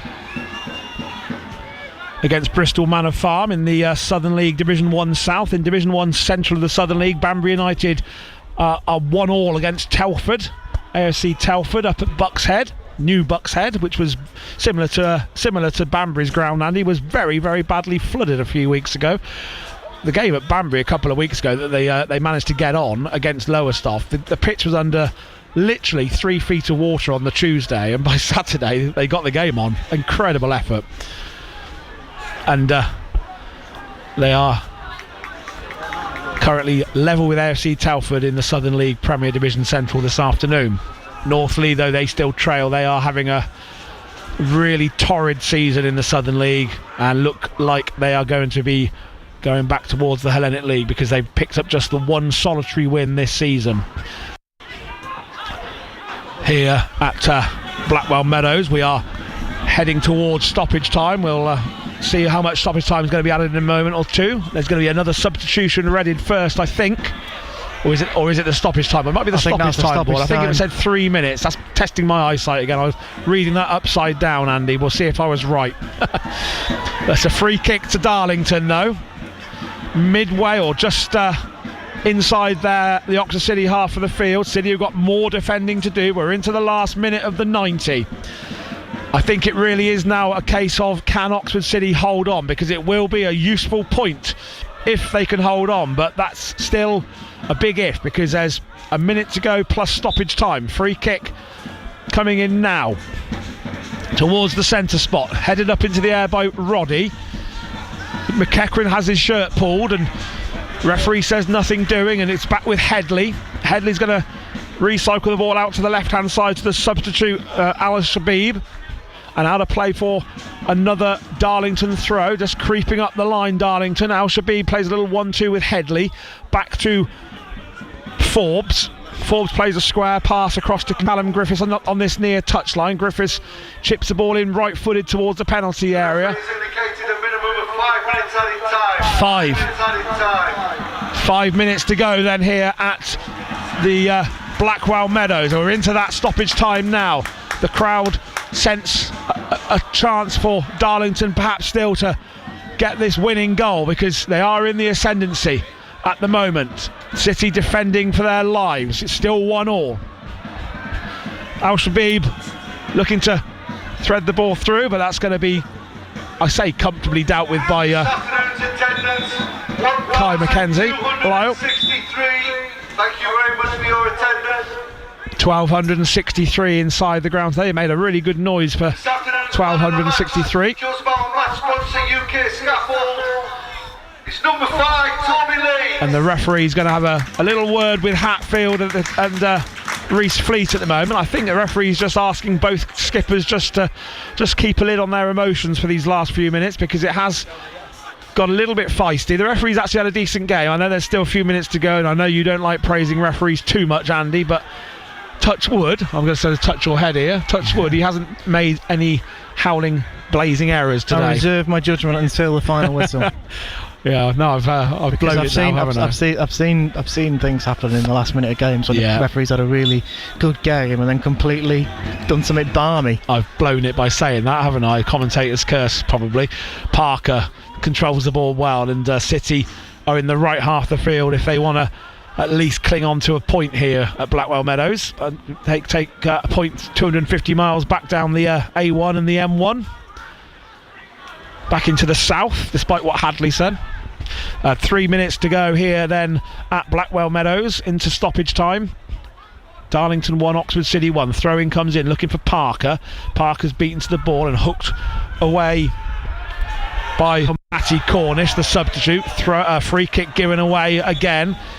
And the ball's been kicked away, and I think we're going to see a yellow card here, and indeed we have, and I think that's probably fair enough. I think that's Fleet got the yellow. Was it Fleet got the yellow card for kicking the ball away there? I'm not quite sure who got that yellow. I think it was Reece Fleet, because he's now getting himself back into position and just trying to run the clock down a few seconds there, and free kick to Darlington just inside the half, into the penalty area now though. Headed up into the air by Jalen Jones. City haven't cleared it. Hatfield does well to win the ball back from McEachran. Back in field again to the substitute Cornish. Free kick right on the edge of the penalty area. Hatfield goes down in a heap. It's his territory as well. And this is a really dangerous moment for the visitors, because this free kick is just outside the box, literally an inch or two outside the box, right of centre. And this is a real opportunity maybe for Darlington to win it at the death, and that will be really sad if that happens. Free kick to Darlington, 19 yards from goal, just right of the centre. And you've got Hatfield over this, and you've got Salkow, the substitute, over this. And as you say, this is a range for Hatfield of five man Oxford City wall. Mackenzie Lyle just trying to get some vision. Will it be Hatfield or will it be Salkow from here, or will it be a chip Hatfield into the area? Surely it's Hatfield. It's going to be surely you have a go. Free kick. We're into the dying seconds here at Blackwell's Meadows. It's going to be It will be Hatfield into the wall. I can't see what's going on there because it's gone through everybody. Took a deflection off the wall. It wasn't a good Oxford City wall because it shouldn't have gone through it.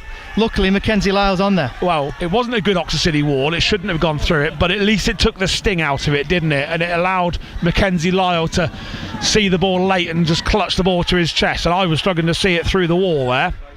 So you're live on BBC Radio Oxford. Darlington 1, Oxford City 1. We're into the last minute of the time added on. It's been a real blood and thunder afternoon, and City hanging on at the moment for dear life. The goal that they scored 4 minutes before half-time to level through Corey Andrews after Jack Maskell fired the home side in front after just 45 seconds. The second half, it really has been mostly Darlington, I have to be honest, but City defending well. We're into the dying seconds. It's with the substitute Platt over to the left side to Headley. Headley threads the ball through to Cedric Main, who plays the ball back to Headley on the left touchline. Headley's got Tom Scott for company. Ball into the box towards Hatfield, the captain. Cleared away, but only as far as Salkout on the edge of the box. City defending everything they possibly can. They're throwing everything at the ball. They're getting men behind the ball, and that is the full-time whistle. The referee, Thomas Wilson, blows the whistle, and City have picked up a point here. The goal scorer for City in the first half, Corey Andrews, and the final score here at Blackwell Meadows is Darlington 1, Oxford City 1. Thank you, Kieran. So, as the Sheffield Wednesday supporters invite substitute Paul Valentine to do the Klopp-type fist pumps, the Oxford United areas of this ground largely have emptied. 0808 100 9100 is our number. We've got 6 minutes to go before wasn't it the game. I'll just get initial thoughts, Nick. Don't need the story of the game. We know how it happened. United went in front and Sheffield Wednesday came back and mullered them. That's a very, very good description indeed. What went wrong then? Beadle saving from El Mazzuni when Oxford were 1-0 up, could have gone 2-0. United sloppy defending. I mean, that the Dean Windass first goal, I'm still not quite sure how it went. The second goal, well, Josh Windass, yeah. Josh Windass. But after that, really, another very poor second half display, especially defensively by United, and that is becoming a real worry. United didn't look happy when any corner came in from the left or the right. You've got to say Sheffield Wednesday looked like they could score goals, so I think that went wrong enormously. It's very difficult to know where to go from here, Jerome. This is a very difficult time. You know, for the second home defeat in succession, United led the game. I mean, they led the game against Middlesbrough. Okay, Middlesbrough were a better side. But to be really honest, if you looked at the first half, you would have thought this is a game that Oxford United can win, or could win. But those two early goals completely unsettled them, and they huffed and puffed, but they didn't really create that many chances in the second half, and Wednesday always looked dangerous coming forward and looked to be very, very capable of scoring more goals. Tough times, Jerome, not only for Christmas but for the rest of the season. 0808 100 9100. You can text 81333. Start your message with the word Oxford. We seem to be dominated in these championship games as the games go on, says Linda. Genuine question for discussion. Does Des have a free hit this year? Should there be free hits in professional sport? That's from Andy in Cowley. Mark wants a 5-minute fans forum type event. Is the club being pushed by Radio Oxford? It was due to replace the 5-minute fans forum. Can we hear from Tim Williams? Sooner or later, we've got to play with two up front because we've been found out. This one is from Steve from Banbury. You keep calling for it. We had two up front at the end of the game, Steve. It did absolutely nothing. I've got to tell you, I know the game state is one of those things, but we can discuss that a little bit later on. Also coming in, we comfortably lose a winnable game against the mid-table side, says Ardley Yellow. An overwhelming inevitability of bottom three by the new year. What do you think? 0808 100 9-100. Live by the sword, die by the sword, says Des. Absolutely no plan B. And teams know how we're going to play and they will nullify it. Tactical changes are needed soon or will be bottom by the new year. Murphy and Des dragged an average squad to glory last year, says Swish Yellow. We rolled the dice on our championship chance and came up snake eyes. We're not good enough, not spirited enough. We're being found out. Merry blooming Christmas. Cancel the lot and throw away the tinsel. Swish Yellow is not happy. More reaction to come after 5 on wasn't at the game. Full time at Brackley, National League North. Tim Carroll. Just as minute finished here, and Brackley have won by 2-1. It was a nail-biting finale here. Brackley took the lead in the first half with a Shane Byrne penalty right on the stroke of half-time. Chester came out in the second half and were really strong and deserved their equaliser on the hour. Again, a penalty, very well struck by Charlie Caton. And then just moments later, they say that a team is always at their weakest when they've just scored, and so it proved. Connor Hall, Brackley's substitute, with his first touch of the game, stroked the ball from Matt Lowe's cross, past the keeper to put Brackley ahead again. Brackley then had a man sent off, a second yellow card for Alfie Bates. It was backs against the wall. We had a really inexplicable 7 minutes of added time that went on beyond that. But it was backs to the wall for Brackley, but they've held on for what you feel is 3 really big points here. Big crowd here, really good game of football, and Brackley have done the double over Chester this season, having won at Chester in August. Final score at St James Park, Brackley Town 2, Chester 1. In the Southern League, Banbury United got a 1-1 draw at Telford. George Ball with the goal. Didcot got a 1-1 draw at Bristol Manor Farm. Preen equalising for Didcot. Defeats for Kidlington and Tame and Northley on the road in Division 1 Central of the Southern League. In the Premier League today, Liverpool have lost at home. Massive result for Fulham against 10-man Liverpool. No, Liverpool with a late equaliser in that one, 2-2, and Arsenal held at home by Everton.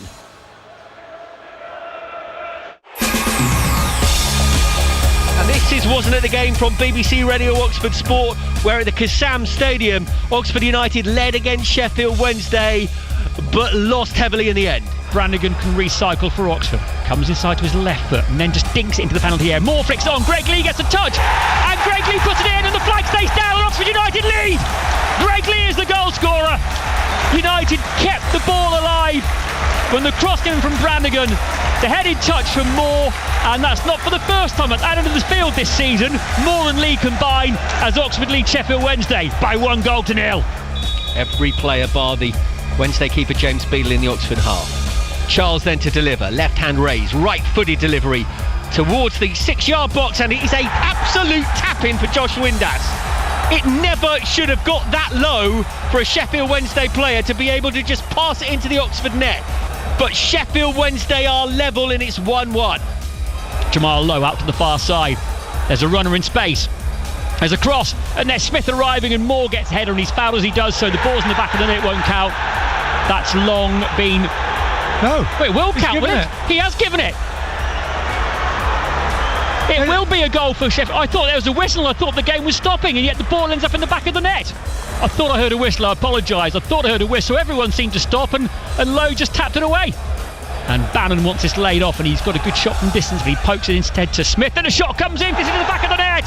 Oh, Musaba it was who struck it, and he struck it quite beautifully as well. Gaspar may have got a touch as well in the end in there.